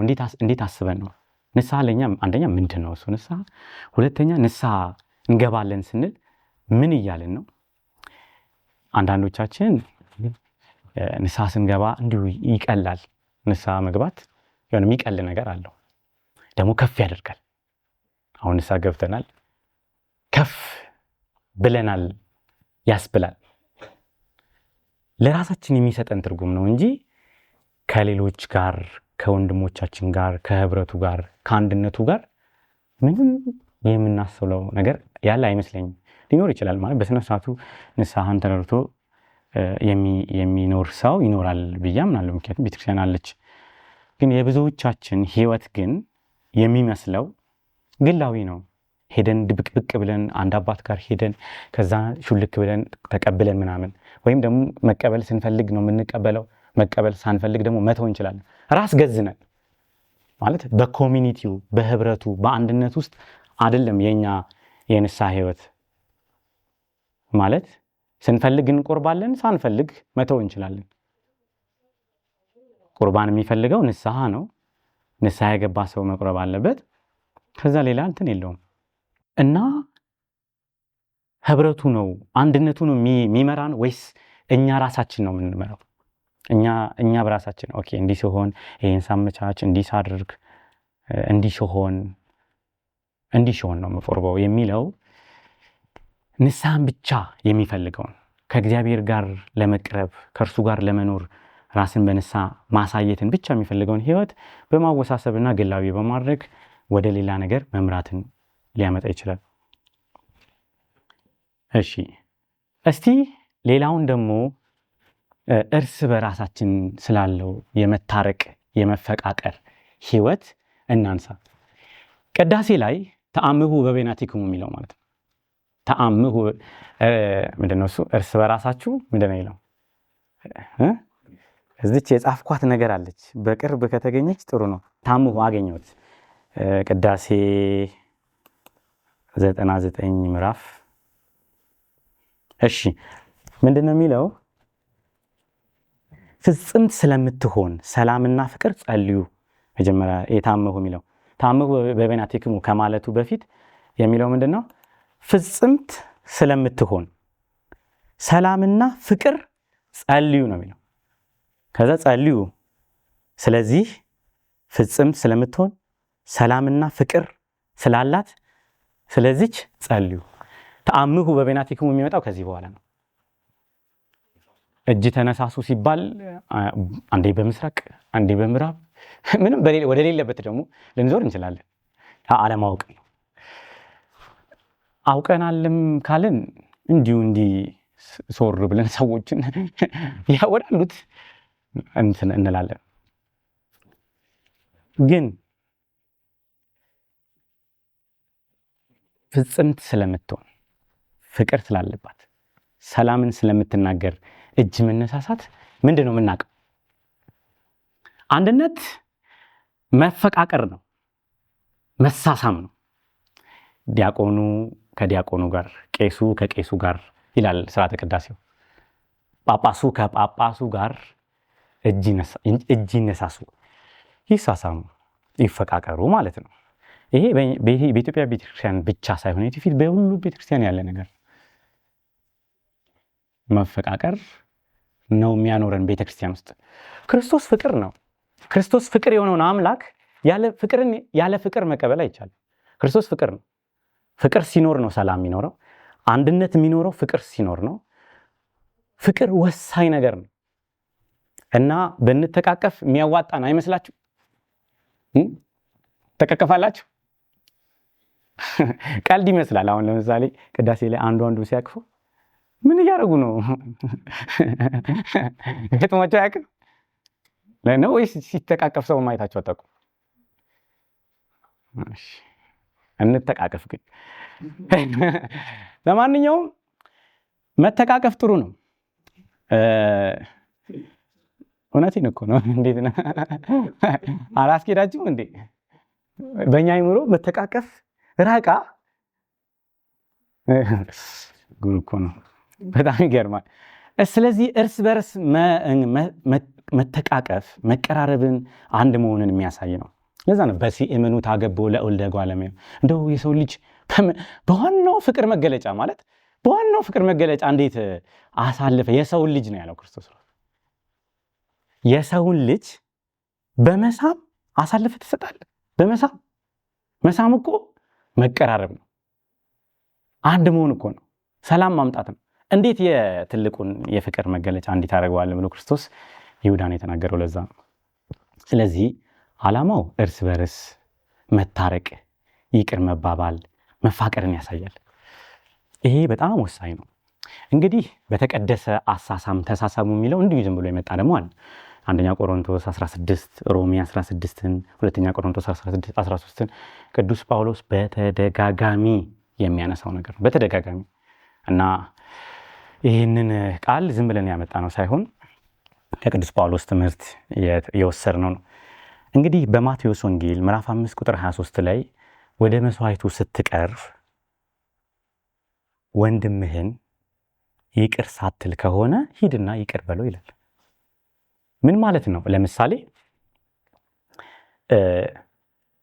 እኛ ምን ተቃቀፈው ምንድነው? ተቃቀፉ ማለት እኮ ቅዱስ ቁርባኑ አንድነት ነው የሚሰጠው፣ መቀራረብ ነው የሚሰጠው፣ መዋደድ ነው የሚሰጠው። ምናልባት መቀያየም ሊኖር ይችላል። ሰው ሲቀይ አይነን ላፈር እንተኔ ላይ ቀብሬ ላይ እንዳትቀርብ እንዳትደርስ እስከዛ ድረስ ይሄዳል። እንዲህ እንዳላየ ነው ማለት እንራራቅ ነው። ሰው ሲጣላ መጀመሪያ እንራራቅ ነው እና አይንህን እንዳላየው ነው የሚለው። አሁን አይንህን እንዳላየው የተባባላችሁ ሰዎች ቅዳሴ ላይ መታችኋል አይደለ? አሁን አይን ላይ ተያዩ አይደል? አይን ላይ አይን የሚሰጠው ብዙ ኃይል አለ። መፋቀር ነው አይን። ስለዚህ አፋቅሮ አንድ አድርጎ ነው ወደ መስዋዕቱ የሚያመጣን። ቅዳሴው በጣም ወሳኝ ነው። ቅዱስ ቁርባን የአንድነት ማጽኛ ነው። ቁርባን ያዋህዳል፣ ያስማማል፣ አንድ ያደርጋል። ቁርባን የእርስ በእርስ መዋደድን ያጠናክራል። ጸብ ካለ ምንድነው ማድረግ? ከተጣላን እስቲ እንቁረብ መባባል ነው አይደል እንዴ? አሁን ይሄ ከአይምሯችን ርቋል። በነገራችን ላይ እኛ አሁን ቅዠት አሁን እያወራን ያለ ነው የሆነ ቅዠት ነው የሚመስለው። አሁን ሳወራው ራሱ ለእኔም ቅዠት ውስጥ ነው የምኖረው። ሁላችንም ቅዠት ስለሆነ ህይወታችን እግዚአብሔር ይማረን ከእንደዚህ አይነት ህይወት። ግን ምንድነው እሱ ስንጣላ ቁርባን ይመጣልናል። እንኳን ስንጣላ አይደለም ተፋቅረንም በመጣልን እንደዛ አይደለም እንትናችን። እና ቤተክርስቲያን ህብረታዊት ናት። ይህ ህብረት ደግሞ በቁርባን ይጸናል። እኔ እንደውም እንግዲህ በረከቱም ይደርብን እንበል፣ ነፍሱንም ይማረው ወንድማችን እዚህ ፕሬዘንቴሽን አቅርቦ ነበር አይደል? ናትናኤል መምህር ናትናኤል ማርቆስ ማለት ነው። እርሱ ያው ስላረፈ ይሄንን መስማት አለብን። በጣም ወሳኝ ነገር ነው። ለልደቱ ለምኑ ሰብስቦ አብሮ እንዲቆርቡ ያደርግ ነበረ ወዳጆቹም ጓደኞቹም እና እንዲህ ሰብሰብ ብለን ተቃቅፈን አንድ ላይ ሆነን ጓደኛ ወዳጆች እኛ ሲደላን የሆነ ሌላ ነገር ነው የምንመርጠው ማለት ሰብሰብ ብሎ ወይ ፊልም ማየት፣ ኳስ መጫወት። ኳስ ማየት ኃጢአት ነው እያልኩ አይደለም ደግሞ ወይ በጣም ሲከፋ ደግሞ ፓሪ ምናምን እንደዚህ አይነት ነገር። ግን ሰብሰብ ብሎ መቁረብ እኛ ድብቅ ብለን ምናምን ሹልክ ብለን ወይ ገዳም ሄደን ምናምን ነው ቅዱስ ቁርባን የምንቀበለው።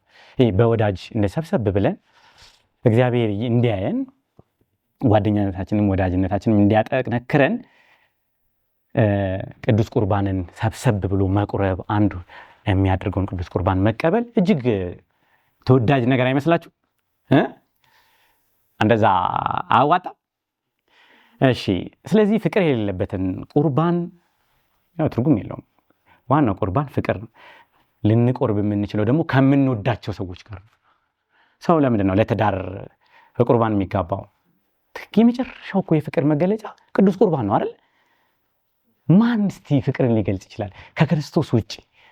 እርሱ ዓለማትን የፈጠረ የሰማይም የምድርም ገዢ በሰማያት ከብሮ የሚኖር አምላክ ራሱን ሙሉ በሙሉ ባዶ አድርጎ ሰጥቶ ማለት ነው። አምላካችን ራስን እንደዚህ መስጠት ከየት ልንማረው እንችላለን? ፍጹም ፍቅር ነው ያለው እና ይህንን ፍጹም ፍቅር ሊያጸናልን የሚችለው የቅዱስ ቁርባን ህይወት ነው። ስለዚህ ቁርባን ለዚህ የአንድነት ህይወት ጉልበት ይሰጣል ማለት ነው። እና በምንም ቢሆን በመስሪያ ቤት ቢሆን በትምህርት ቤት ቢሆን ክርስቲያኖች ከሆን ማለት ምንግባባ ምንዋደድ ከሆን አብሮ መቁረብን የመሰለ ኬት ሊገኝ ይችላል? የአንድነት ተጻራሪዎች ማን ናቸው? እነዚህ ኃጢአት ኑፋቄ የሆኑት ከህብረቱ መለየት ነው። ይሄ ወሳኝ ነው። ኑፋቄ ማለት ከእምነትና ከቤተ ክርስቲያን ህብረት መለየት ማለት ነው። ኑፋቄ ማለት አሁን ሰው ኑፋቄ ማለት ወልድ አምላክ አይደለም፣ እመቤታችን አታማልድም እና መሰል ጉዳዮች ናቸው ኑፋቄ። ግን እንደዛ ነው ኑፋቄ? እንደዛ ብቻ ነው? አዎ ይሄ ኑፋቄ ነው። ግን ክርስቶስን አምላክ ወልደ አምላክ ካለ የመለኮትን ስጋና ደም መቀበል አለመቻል፣ ከዛ ጋር አለመኖር ከኑፋቄ እንዴት ልንለየው እንችላለን? ቅዱስ ቁርባን ህይወት ነው የሚሰጠው ብለን ካመን እንደ ቅዱስ ጴጥሮስ ሐሙስ ላይ ሲሰጠን መቀበል አይከብድን። ተምረናል፣ ጥቂትም ቢሆን ትንሽ ትምህርት አለን። ለምንድን ነው ወደ ቅዱስ ቁርባን ማያቀርበን? እና ኑፋቄን እንዲሁ ሩቅ ማድረግ አያዋጣን። ኑፋቄ ሩቅ አይደለም። ኑፋቄ ማለት መነጠል ማለት ነው። ምንም ይሄ ነው ትርጉሙ፣ ሌላ ትርጉም የለውም። እና ኃጢአት ከእግዚአብሔር ከህብረቱ ያርቃል፣ አንድነትን ይሰብራል ኃጢአት። ይኸውላችሁ በጥንቷ ቤተክርስቲያን እኮ ንስሐ የሚገባው ህብረቱ ፊት ለፊት እኮ ነው። እኔ ህብረቱን በድያለሁ፣ ህብረቱን አስቀይም ያለው ወደዚህ ወደ ቅዱስ ቁርባን ልቀርብ አልችልም ይላል። ይሄ እኮ ፍቅር ነው አይደል? ማለት ህዝቡን በድያለሁ፣ ወንድሜን በድያለሁ ብሎ አሁን እንደዛ ማለት ከባድ ሊሆን ይችላል ማለት ለመናገር። ግን አንሸንት ክርስቲያንስ እንደዚህ አይነት ልምምድ ነበራቸው። ከኋላ ነው ይሄ ብቻ ተነጥሎ ምናምን የመጣው። እኔ አንዳንዱም አይገባኝም። የባልና ሚስት ራሱ የሆነ ሚስት ለብቻ ባልን ለብቻ ተደርጎ ኑዛዜ። እስቲ ታግዙኛላችሁ? እስቲ ምንድን እንደምትሉ በዚህ የእናንተን ድምጽ በሰማ ደስ ይለኛል። እና ባንድነት በድያለሁ ብሎ ኃጢአት የሰሩ እንደሆነ ምንድነው እሱ? ዮሐንስ አፈወርቅ እንዳለው ሲሰሩት ያላፈሩት ሲናገሩት ማፈር ምንድነው እሱ? በድለናል፣ አጥፍተናል፣ ወንድሞቻችንን እህቶቻችንን ህብረቱን ነው የበደልነው። እንዴ ዝም ብለን ራሳችንን አይደለም ሌላውን ነው የበደልነው። እሱን ማወቅ አለብን። ስለዚህ ኃጢአት ሩቅ እንዳይመስለን፣ ኃጢአት ኑፋቄ ይቀርታል። ኑፋቄ ሩቅ እንዳይመስለን። ኑፋቄ በክርስቶስ በወልደ እግዚአብሔር ማመን ከሆነ እምነት እርሱን አለመቀበልና በርዛ ህይወት አለመመላለስ ኑፋቄ የማይባልበት ስቴቲዩቱ ጋር ነው። እናንተ ነው የምጠይቃችሁ። መፍትሄው ንስሐ መግባት ነው። ወደ ህብረቱ መመለስ ነው። መፍትሄው እሱ ነው። የንስሐ ዋስትና የቤተክርስቲያን እምነትን ማወቅ ነው። በንስሐ ወደ ህብረቱ መመለስ እንችላለን። እመቤታችን ወዳለችበት፣ ሐዋርያት ወዳሉበት፣ ነቢያት ወዳሉበት፣ በደብረ ጽዮን ቅዱሳን ወዳሉበት፣ ክርስቶስ ወዳለበት እንገባለን። ንስሐ ይህን ይሰጠናል። እውነተኛ ንስሐ ራስን ማየት ስለሆነ ንስሐ ማለት ወንድማችንን ባየን፣ ንስሐ ማለት ብርሃን እኮ ነው። ንስሐ እኮ ምንድነው እሱ? አዳምና ሔዋን ሲበድሉ ይላል የመኃልየ ዘሰሎሞን በተረጎመበት ክርስቶስ ያናራስ አዳምና ሔዋን ከበደሉ በኋላ መልካሙንና ክፉን አወቁ ይላል። እንዴ መበደላውን ክፉን እንድናቅ መልካሙን እንድናቅ ያደርጋል። መበደል በራሱ መበደል ጥሩ ነገር ሆኖ ነው ይሄ ክፉ ነው ይሄ ደግሞ በጎ ነው የሚለውን የሚያሳውቅ ማንነት የሚሰጠን እንዴት መበደል እንድናቅ ያደርገናል ብሎ ይጠይቃል። መበደል ዕውቀት ይሆናል እንዴ?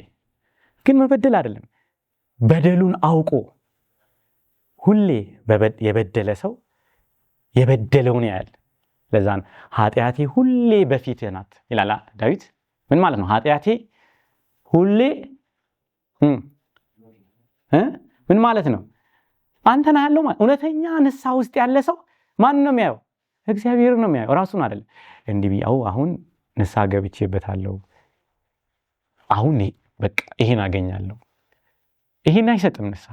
ያንን ፍቅር የሆነ ህይወት የሆነ አምላክ አይገባውም። ለሱ የሚወደድ አምላክ እንዴት እንደዛ አይነት ህይወት እና የእርሱን የክርስቶስን መልክ ማየት እውነተኛ ንስሐ ያደርጋል። እንደውም ፋዘር ቶማስ ሆብኮ በአንድ ስብከታቸው እንዲህ ይላል፣ እውነተኛ ንስሐ የሚገባ ሰው ማን ነው ይሉና፣ እስቲ ለምሳሌ እውነተኛ ንስሐ የገባ ሰው ጥቀሱልኝ ይላሉ። እሳቸውን ተከትዬ እናንተ ጥቀሱልኝ። ማን ነው ንስሐ? አንዳንድ መልስ ላግዛችሁ። ጴጥሮስን እንዳትሉ፣ መልስ አይደለም ማለት ጴጥሮስ። ማን ነው እውነተኛ ንስሐ የገባው? እሳቸው አቤት ፈያታዊ ዜማንም አይደለም፣ የሚበልጠው ነው እያወራን ያለ። እውነተኛ ንስሐ ከእመቤታችን ነው። እንዴት? እመቤታችን በድላ ነው ኃጢአት ሰርታ ነው የሚል ጥያቄ ያስነሳላ። እሳቸው ለማለት የፈለጉት ምንድን ነው? እውነተኛ ንስሐ ማለት እግዚአብሔርን መቅረብ ማለት ነው።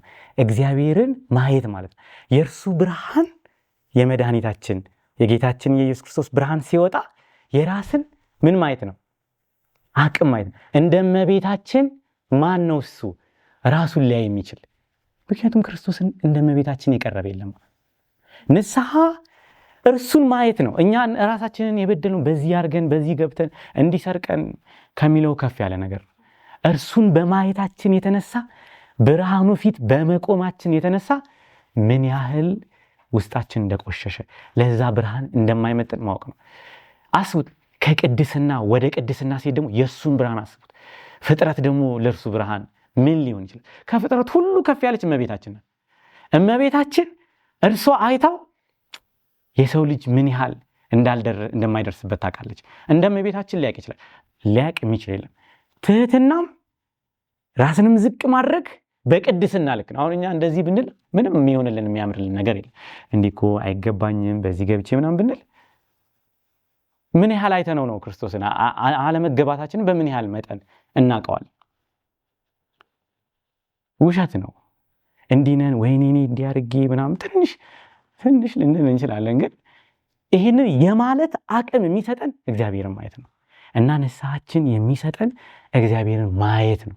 እርሱን ማየት ነው። የእርሱን ብርሃንነት ማየት ነው። እርሱን ባየነው ቁጥር የኛን ጨለማ መሆን ለእርሱ የማይስማማ ማንነታችን እናያለን። ለዛ ነው በጣም ቅዱሳን ላይ ፍጹም ትሕትና የምናየው ምንድነው? ሲያዩት ምን ያርጉ አይችሉም እና ድክመታቸው ነው የሚታያቸው።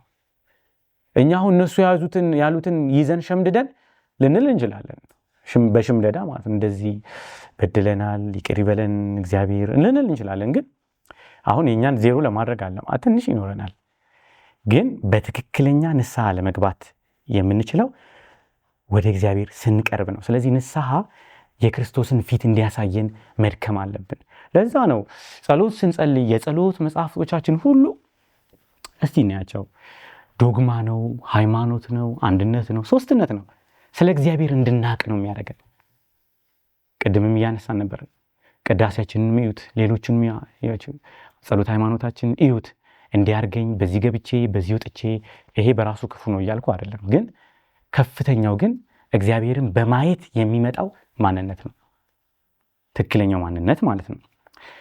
ስለዚህ ማንነት ማለት ወልደ ማርያም ለማለት የክርስቶስ ለመባል የንስሐ ህይወት የአንድነት ህይወትን መምረጥና በእርሱ መኖር ነው። እንግዲህ የመጨረሻው ግባችን የመለኮት ባህሪ ተካፋዮች መሆን ነው አይደል? በጸጋ አምላክ መምሰል ማለት ነው። አምላክን መምሰል ማለት ነው።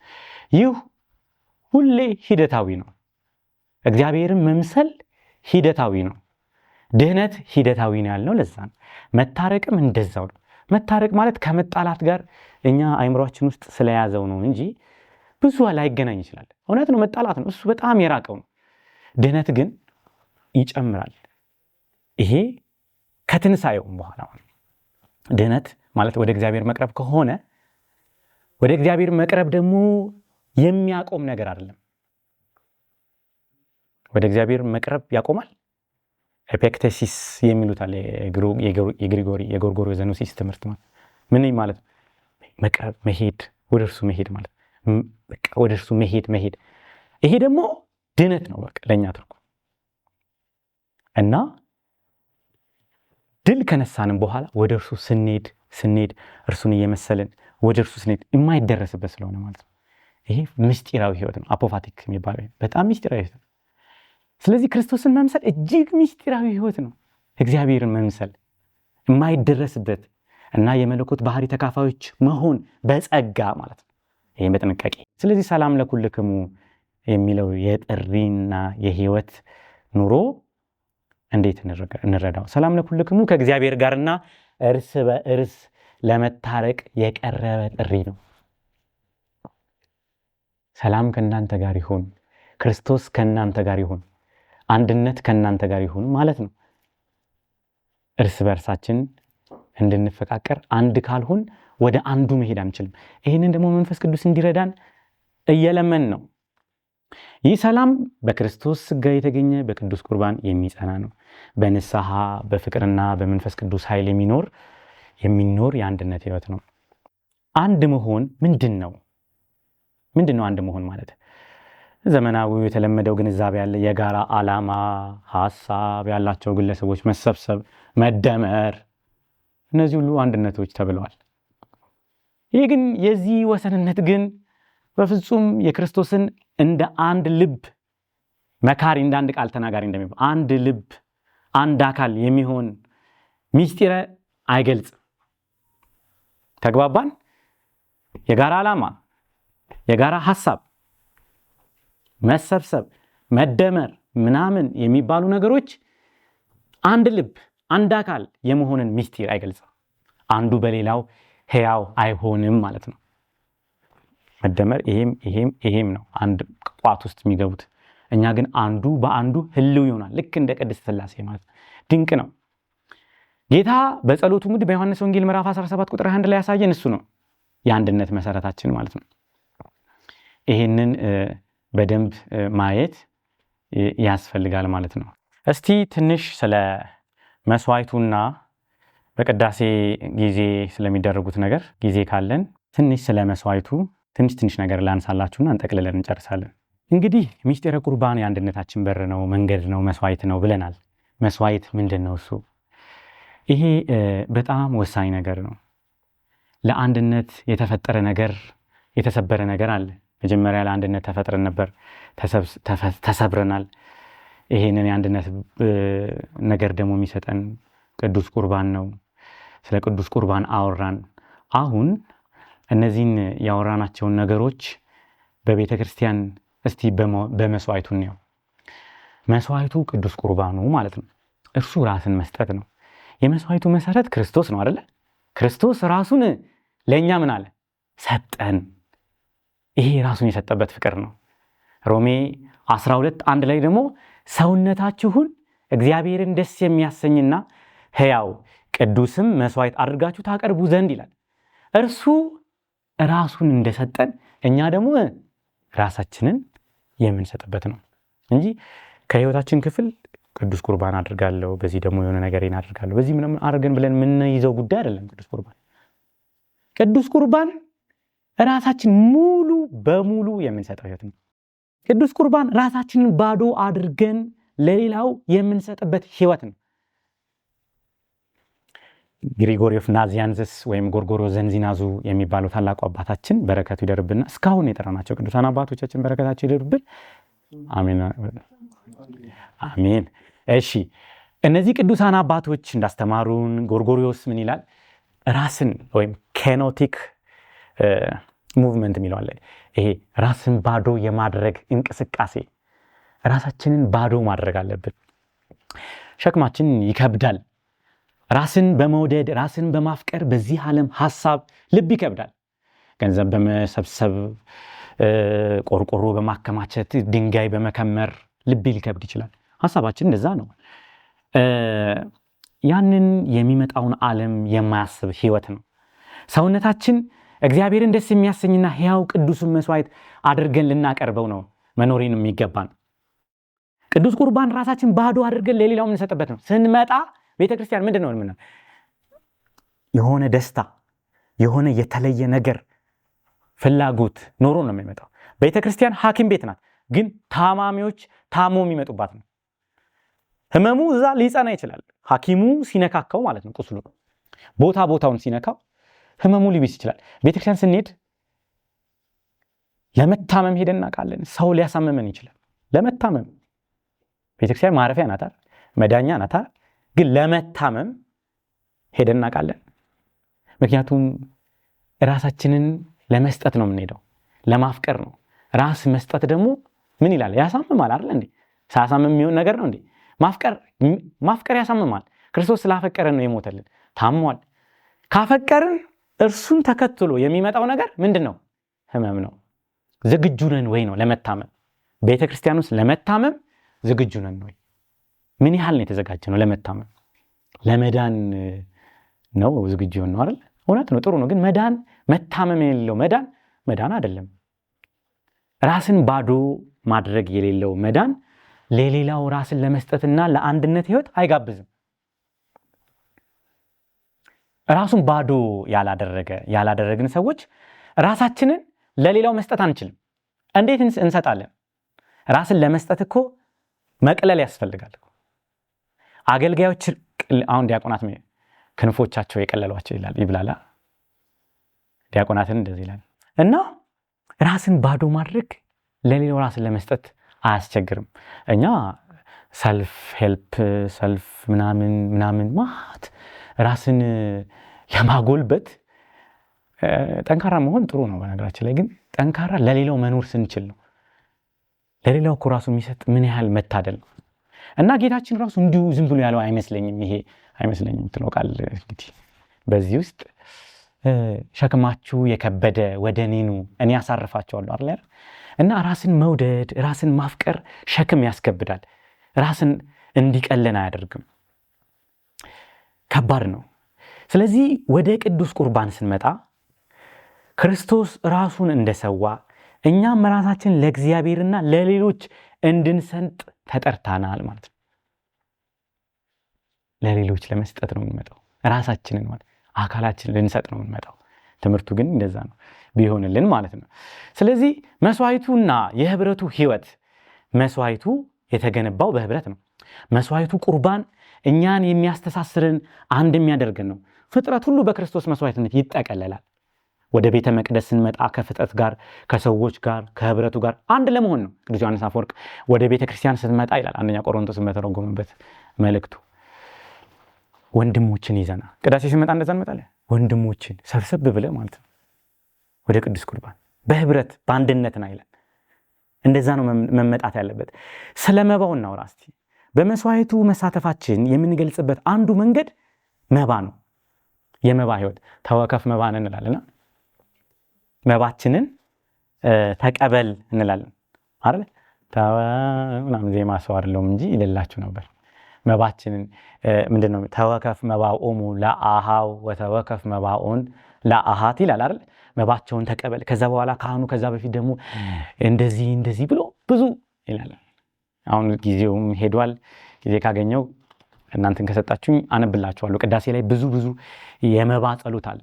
የመጀመሪያው ክፍል የመባ ነው። መባቸውን ተቀበል፣ የአቤልን መባ እንደተቀበልክ፣ የዳዊትን እንደተቀበልክ፣ የአብርሃምን እንደተቀበልክ የኚህን የመጡትን መባቸውን ተቀበል ይላል። መባ ሁሉም ይዞት የሚመጣው ነገር ነበረ። መባ ማለት ስጦታ። እንደውም በጥንቱ ቤተክርስቲያን ስጦታው ወደ አልተሩ ወደ መንበሩ ምዕመናን ራሱ ይዞት ይመጡ ነበረ። ወደ መባ ይዞ መምጣት ለማንም ግዴታው ነው። መባ አወቃችሁ አይደል? መባ ማለት ስጦታ ማለት ነው። ስጦታ ቤተክርስቲያን ይዞ መምጣት ያስፈልጋል። የፍቅር ምልክት ስለሆነ ሰው ስንወድ ምን እናደርግ? ስጦታ እንሰጣለን። እግዚአብሔርን ከመውደዳችን የተነሳ ስጦታው በብዛት አይደለም፣ በመጠን አይደለም። ትንሹንም ብዙሁንም ጥቂቱን ይላል ቅዳሴ ላይ ተዝካላችሁ። ቅዳሴ ካህኑ ሲያነብ ጥቂቱንም ብዙሁንም የተሰወረውንም የተገለጠውን መባቸውን ተቀበል የዳሄቱን እንደተቀበልክ ይላል። ብዙም ቢያመጣ ትንሹም ቢያመጣ እሱ አይደለም። ብዙና ትንሽ እዚህ ውስጥ የለም። እና የጥንት ክርስቲያኖች እንደውም ውሃ ሁሉ ይዘው ይመጡ ነበረ። ቀዝቃዛ ውሃውን አይከብድማ ውሃ ይዞ መምጣት፣ ቢያንስ ውሃ ይዞ መምጣት ይቻላል። እና በጥንት ቤተክርስቲያን ውሃ ይዘው ይመጡ ነበረ፣ ምስኪኖቹ አቅም የሌላቸው ማለት ነው። እና ሁሉም ይዞ ይመጣል። ይሄ የሚያሳየው ምንድነው? ዲያቆኑ ደግሞ ዲያኮኒያ የሚለው ይሄ አገልግሎት፣ ሌላውን ማገልገል ደግሞ በጣም መሰረታዊ ነገር ነው በቤተክርስቲያናችን። እና ዲያቆኑ ህይወታቸውን ያውቃል። ከዛ እንግዲህ መስዋዕት አመጡ ማለት ስራቸው ነው አይደል? ሰው የሰራውን ነው። ድሮ ህብስቱን ራሱ ዋናውን ህብስት ማን ነው የሚያመጣው? ምዕመኑ ነው እንጂ ቤተልሔም ለብቻው አይደለም የሚሰራው። ህብስቱን ጋግረው የሚያመጡት ምዕመናን ናቸው። እርሱ ነው ወደ ህብስትነት የሚቀየረው መባ ሆኖ ገብቶ ማለት ነው። ስለዚህ መባ ይመጣል በቤተክርስቲያን እና ያንን መባ ዲያቆኑ ህይወታቸውን አይቶ የሚያገለግላቸው ስለሆነ የሚራዳቸው ስለሆነ ቤተክርስቲያን ትራዳለች። የተቸገሩትን፣ ለታመሙት፣ ለሁሉ የምታስብ ናት ቤተክርስቲያን። በጣም ወሳኝ ነው። ዲያቆኑ ህዝቡን ማወቅ አለበት። ወደ ካህኑ ለማምጣት ወደ ቁርባን ለማምጣት ነው። አልሆነልንም እንጂ ማለት ነው መሆን ነበረበት። ህዝቡን በዚህን ያህል ደረጃ በህይወቱ በስራው በኑሮ እንዴት ነው እየኖረ ያለው? አሁን ማን ነው እሱ ፍትሐ ነገሥት ዘርፎ ሰርቆ ያመጣውን መባ አትቀበል ይላል። እንዴት ይዝረፈው ከየት ያመጣው? ምንም እናውቀው ነገር የለም። በህይወት እንዴት እንደኖረ እኛም እንዴት እንደምናመጣ የሚታወቅ ነገር የለም። ስለዚህ መባችን ህይወታችን ስለሆነ ቅዱስ ቁርባን ደግሞ ህይወታችንን ይቃኘዋል። አስቀድሞ የኖርነው ህይወት ቅዱስ ቁርባን የህይወት መርህም ነው። ምን ብለን ቀርቦ ምናምን ሳይሆን አንድነታዊ ህይወት በስራችን፣ በትምህርታችን፣ በህይወታችን እንዴት ነው ቅዱስ ቁርባንን የተረዳ ነው ያስታውቃል። የሚቆርብ ሰውና በስነ ስርዓቱ የሚቆርብ ሰውና የማይቆርብ ሰው ሲሰራ፣ ሲማር፣ ሲኖር እንቅስቃሴ ሁሉ የሚያሳውቅ ነው። ምክንያቱም ህብረታዊ ነው፣ አንድነታዊ ነው፣ የፍቅር ህይወት ነው የሚኖረው። ስለዚህ በፍቅር ክርስቶስን መስሎ ያላመጣው መባ እዚህ ምን ሊያደርገው ነው? ክርስቶስን ደግሞ ከቤልዜቡል ጋር አንድ የሚያደርገው ምንም የለም።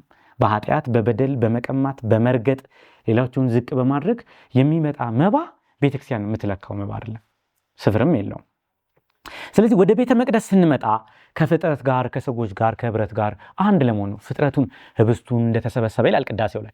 ህብስቱ ተሰብስቦ ትዝ ይላችሁ ጎርጎርዮስ ቅዳሴ መሰለኝ በተራራ ተሰብስቦ ከዛ በኋላ ለዚህ ወደዚህ መስዋዕት እንደሚሆን ምን ማለት ፍጥረት ሁሉ ይኸው ፍጥረት እንኳን እየመጣ ነው ስንዴና ወይን እየመጣ ነው ፍጥረቱ የሚሰበሰብበት ነው ማለት ነው።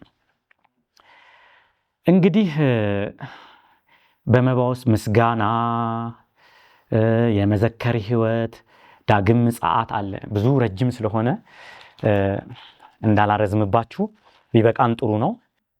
እሺ ውይይት ነው። እሺ መምህር ቃለ ህይወት ያሰማልን።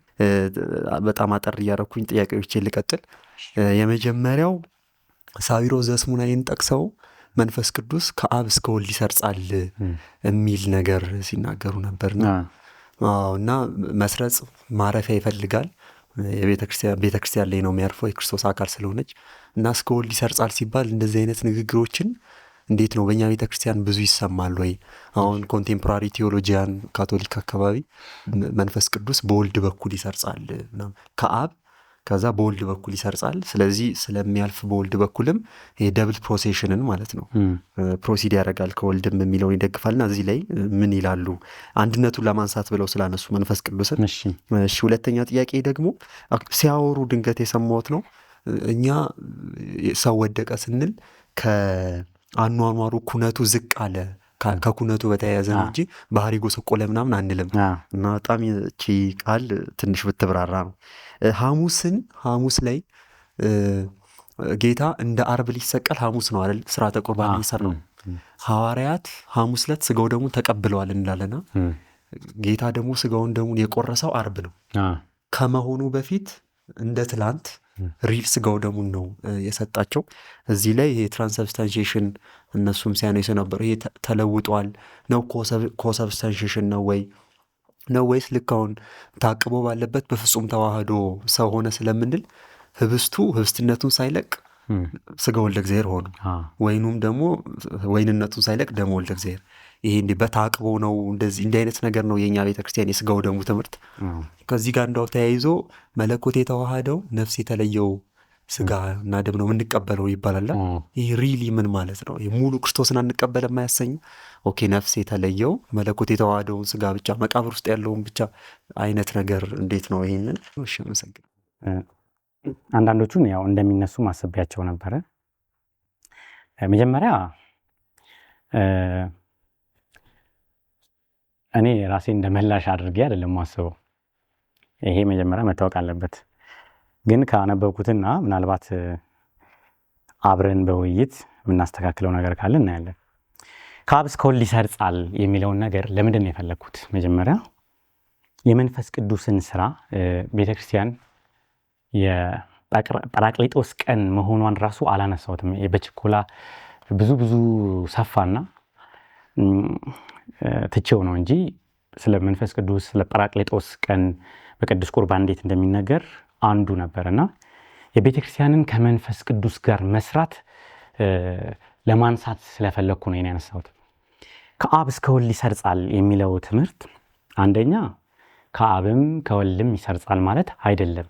የመጀመሪያ እንደገና ደግሞ ከወልድ በአብ መጥቶ ከወልድ ሰርጾ ወጣም ደግሞ እያልን አይደለም። ሌላ ደግሞ ያደለም እንትኖች እናስቀምጥ። አንደኛ ከአብ ይሰርጻል የሚለውን እናውቃለን። ከወልድ ይሰርጻል እያልን አይደለም። ከወልድ ይነሳል የሚለውን ትምህርት ነው የምናምነው። እሱን አነሳዋለሁ። ከአብ ወጥቶ በወልድ ወይም ከወልድ ይሰርጻል እንደዛም እያልን አይደለም። ግን እንዴት ነው እያልን ያለነው ታዲያ? እንደዛም ካላለን ምን እያልን ነው? እያልን ያለነው በስላሴ ዘንድ የሶስቱም አካላዊ የሆነ የፍቅር መሰጣጣት አለ።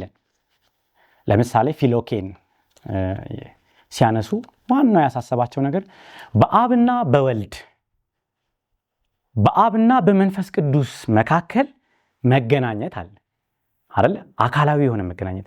በወልድና በመንፈስ ቅዱስ መካከል ግን ምንድነው መገናኘቱ? ምክንያቱም ቅድም አንስቻለሁ። በእኛ ሊቃውንትም ጥሩ አባባላል እሉ እሙንቱ ህልዋን በአካላቲሆሙ አንዱ በአንዱ ህልው ነው ይላሉ። መገናዘብ የሚሉትን ሌላ ትምህርቶችን ልናነሳ የምንችለው እንዴት ነው? ይሄ ያስቸግሩናል ብለው ነው ፊሎኬን የፈጠሩት። ቤተክርስቲያን ግን መልስ ነበራት። ለምሳሌ ከኔ የሚነሳ መንፈስ ቅዱስን እልክላቸዋለሁ ብሏል ወልድ። እኔ ከሄድኩ በኋላ መንፈስ ቅዱስን ምን እላለሁ? እልክላቸዋለሁ። ከኔ የሚነሳ ከኔ የሚሰጥ ማለት ነው። እኛ መንፈስ ቅዱስን የምናገኘው በክርስቶስ ነው። ይሄንን ለማስተማር ብዙ ጉባኤያት ተደርገዋል ምናምን፣ ግን ዋናው ነገር ምንድነው? በወልድና በመንፈስ ቅዱስ መካከል ያለውን ግንኙነት ለማስረዳት ነው። ምን ማለት ነው? ከአብ እስከ ወልድ ይሰርጻል ማለት መስረጽ የሚለውን ቃል ራሱ እንዴት ነው የምናየው? እሺ አሁን ለምሳሌ መወለድና መስረጽን እኮ የለየንበት አንድ እንትን አለ አይደል? ሁለቱም መውጣት ነው አይደል? መወለድም ግን አወጣጡ ነው የሚለያየው አይደል? ከአብ መውጣት ነው ሁለቱ። ነገር ግን አወጣጡ ግን ይለያያል። ያ መወለድ ነው፣ ይሄ መስረጽ ነው። የወልድ የመንፈስ ቅዱስ መስረጽ ወልድን ስለሚፈልግ ማረፊያ ስለሚፈልግ ነው። እና ምንድነው እሱ? ይጸርጻል ማለት ያርፋል፣ ከአብ እስከ ወልድ ያርፋል። ከዛ ደግሞ ይሄ እንቅስቃሴ አለ። አብ ፍጹም ፍቅሩን አካሉን ለወልድ ይሰጠዋል፣ ወልድ ደግሞ በፍጹም ይመልሳል። መንፈስ ቅዱስም እንደዚሁ ሲመላለሱ ነው። ይሄ ነው ፍጹም ፍቅር። ለዚህ ነው ዲሚትሩን ይላሉ ምንም አይነት ስፔስ ታይም የለም በዚህ ፍቅር ውስጥ። ሰው ቢሆን እስኪመልስ ድረስ ይዘገያል አይደል? የሆነ ነገር እስኪመልስ ድረስ። ፍቅር እኮ በመመለስ ነው የሚለካው።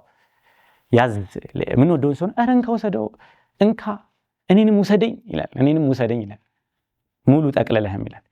ምንም አያስተርፍም፣ ጊዜም ቦታም አይሰጥም። የሥላሴን ደግሞ አስቡት፣ ከጊዜም ከቦታም ውጭ ነው እና ፍጹም የሆነ መሰጣጣቱን እንዲህ ካልሆነ እንዴት ልናስተምረው እንችላለን ከሚል ነው የመጣው። እንደዛ ነው። ግልጽ ነው ነው።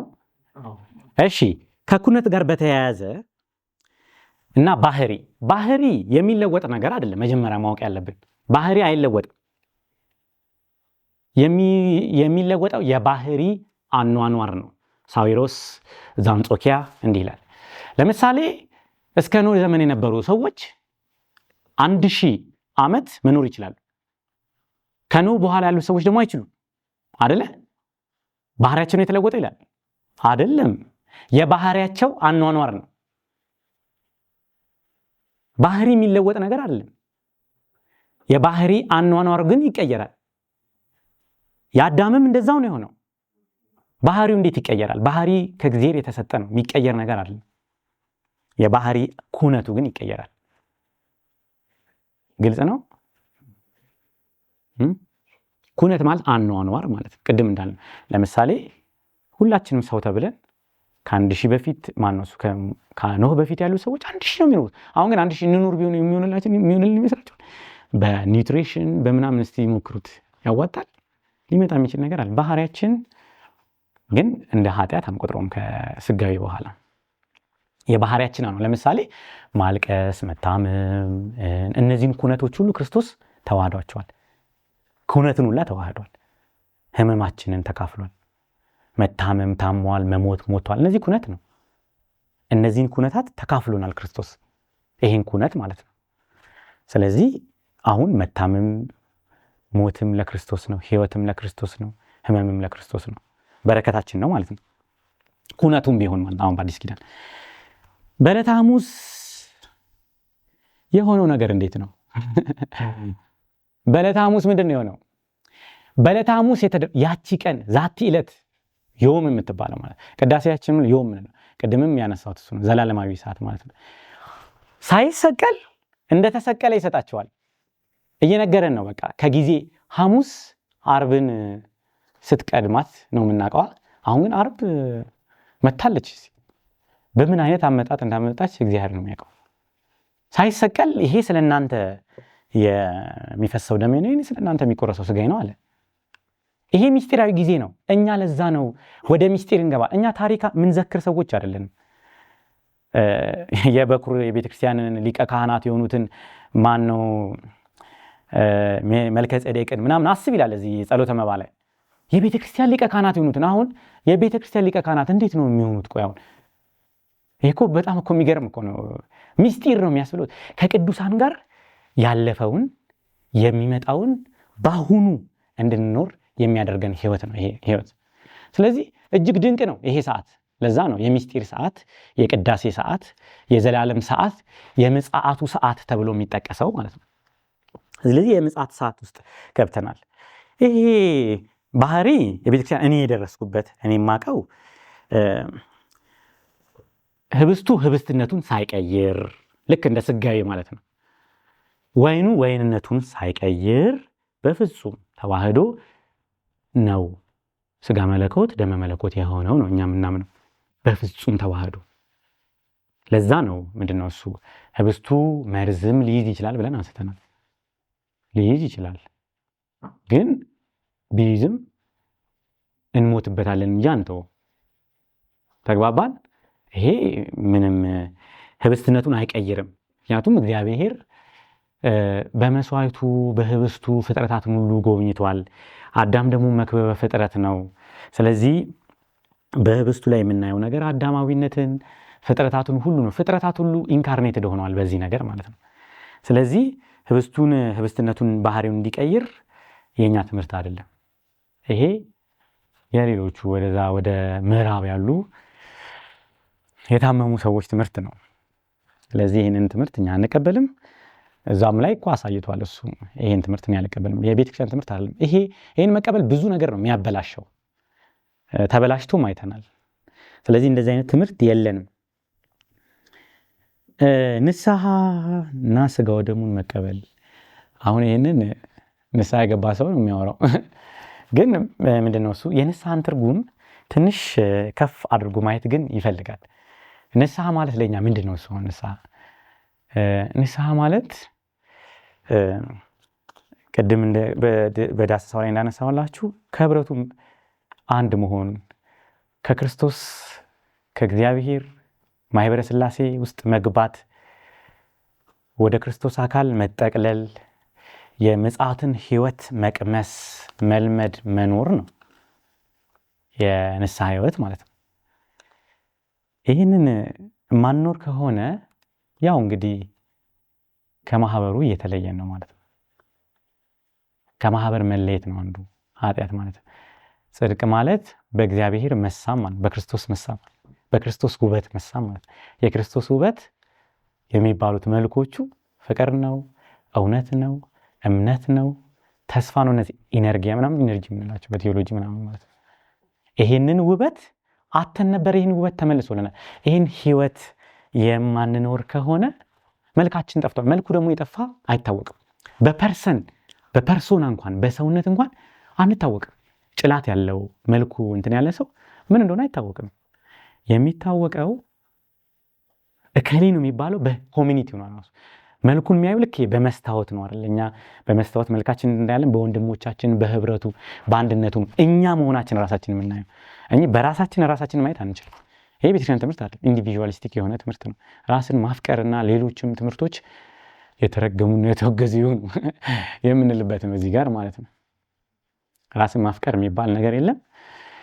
ባለቤታዊ ግን ማንነታችንን ግን እንክዳለን አይደለም። ውበታችን መልካችን በንስሐ ይመጣል። አፍቃሪዎች እንሆናለን፣ እውነተኞች እንሆናለን። እውነተኛ ንስሐ ከገባን እውነተኛ ሰው እንሆናለን። ለማንም የምንቆም ለሌላውም የምንኖር እንሆናለን። ለራሳችን ሳይሆን ራሳችንን ለሌሎች ለመስጠት የማይከብድን ሲከብድን ነው ብዙ ነገር የሚበላሸው። ልቅ ስሜት ይመጣል፣ ፍቶቱ ይመጣል፣ ብዙ ነገር ገንዘብ መውደድ፣ የዜና ዓለም በዚህ መቆየት ማፍቀር ዲያግናቴስ ይሄ ክርስቲያኖች በዛ በተወደደ ጊዜ በህይወታቸው ማራናታ ክርስቶስ ይመጣል ብለው እንደ ነግድ እንደ ፈላሲ ነበር የሚኖሩት ይላል። አኗኗራቸው በድንኳን ነው። ልክ እንደ አብርሃም ባለጸጋ ነው፣ ግን በድንኳን ነበር የሚኖሩ። ይሄ የሚያሳየው ክርስቶስ ይመጣል ብሎ ማሰብ ነውና ትክክለኛ የንስሐ ህይወት ክርስቶስን ይመጣል መጥቷል አለ ብሎ የማሰብ ህይወት ነው። እዛውስ ምስጋና እዛውስ ራስን መስጠት መስዋዕት የሚሉና የተለያዩ ብዙ ነገሮች ማንሳት እንችላለንና ብዙ ነው እንግዲህ ደግሞ እናንተ ደግሞ እንግዲህ ጨምሩበት። ይሄ ትክክል አይደለም፣ በቤተክርስቲያን እንትን አልተመለሰም ማለትም ይቻላል። አንድ ስለ ነፍስ ወሳኝ ጥያቄ ነው። በአንድ ወቅት እንደውም የጋራ ጉዳያችንን እናንሳ። የአሌክዛንደር ሽመመንን የዩካሪስት የሚል አይደለም ፎር ዘ ላይፍ ኦፍ ዘ ወርልድ የሚል መጽሐፍ ሳነብ ይሄ ጥያቄ ተፈጥሮብኝ ነበር። እኔ በእኔ ባለኝ ማለት ነው እኔ በደረስኩበት ባነበብኩት ባለኝ ንባብ በጥንት አባቶች እንዲህ ነገር አላገኘው። ነፍስን አልነሳም ምንድነው መለኮት የተዋሃደው ነፍስ የተለየው የሚል ትምህርት አላገኘውም እኔ ይሄንን ማለት ነው። እንግዲህ ኬት እንደመጣ አላቅም እኔ አላገኘውም ያልኩት አልደረስኩበትም። እንደዚህ ለኔም በጣም ትልቅ ጥያቄ ነው። ምክንያቱም ቤተክርስቲያን ምናልባት አንዳንድ መልሶች አሉ። እስቲ እንግዲህ ይሄ ብዙ ነገር እንግዲህ ሊቃውንቱም አባቶቻችን ቤተክርስቲያንም ትመልስ። ግን ምንድነው እሱ ጥቂት ለመነሻ ሐሳብ የሚሆን ያህል ምንድነው እሱ አንደኛ መጀመሪያ ይሄንን ነፍስ የተለየው የሚለውን ነገር ባንጠይቅ ምን ይቀርብናል የሚለውን ነገር ማስተዋል ያስፈልጋል። ዝም ብሎ ነፍስ የተለየው መለኮት የተዋሃደው ስጋ ነው የሚለውን ዝም ብሎ እንደ አንድ ሰለም እንደነ ሌሎቹ እንደ ሮማን እንደ ዌስተርኖቹ ማለት ነው ዝም ብሎ በቃ የትንሳኤን የእርገትን ነገር የህዳግ ማስታወሻ የፉትኖት ያህል የማድረግ ነገር አለ።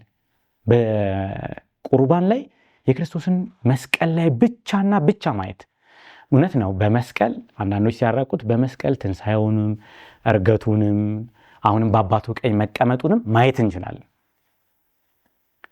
እንደዚህ ነው የሚሉት። አሁን ሲመልሱት ምንድነው እሱ ይሄ ትልቅ ምስጢር ነው። አሁን ነፍስ የለውም ምናምን የሚለውን ነገር ከተቀበልን ቤተክርስቲያን ክርስቶስን እንደ ፐርሰን እንደ አንድ ባለቤት ድል የነሳ በአባቱ ቀኝ የተቀመጠ እሱን አይደል እንደ የምንቀበለው የሚል ጥያቄ እንዳይነሳብን እኮ ነው። ጥሩ ጥያቄ እኮ ነው በጣም። እኔም ብዙ በዚህ በአደባባይ እንዴት ዘልቀን እናወራዋለን ነው እንጂ ጥሩ ጥያቄ ነው። ግን ምንድነው እሱ አንዳንድ ሊቃውንት ምን ይላሉ? በዕለተ ዓርብ ጉዳዩን ብናየውስ የሚሉ አሉ። በዕለተ ዓርብ ስራው ባደረገው ነገር አሁን ለምሳሌ ምንድነው ዕለተ ዓርብ ላይ የተደረገውን ነገር ከሞቱ ነጥቆ ማነሱ ከትንሳኤው ነጥቆ ከእርገቱ ነጥቆ ብቻውን ለምን እናየዋለን የሚሉ አሉ። ምን ማለት ነው? እዛ ዓርብ የተሰቀለባት ጊዜ ትንሳኤው መናገር አንችልም ወይ? እርገቱን መናገር አንችልም ወይ? በባለቤታዊነቱ ማንነቱን ሰውነቱን መናገር አንችልም ወይ የሚሉ ናቸው። ገባችሁ? ከኛ ቴዎሎጂ ጋር እንደሄድ ማለት ነው። ነፍስ የተለየው ምናምን የሚለውን ነፍስ የለውም አሁን ክርስቶስ እንደዚህ የሚለውን ነገር በጥንቃቄ ማየት ያስፈልጋል።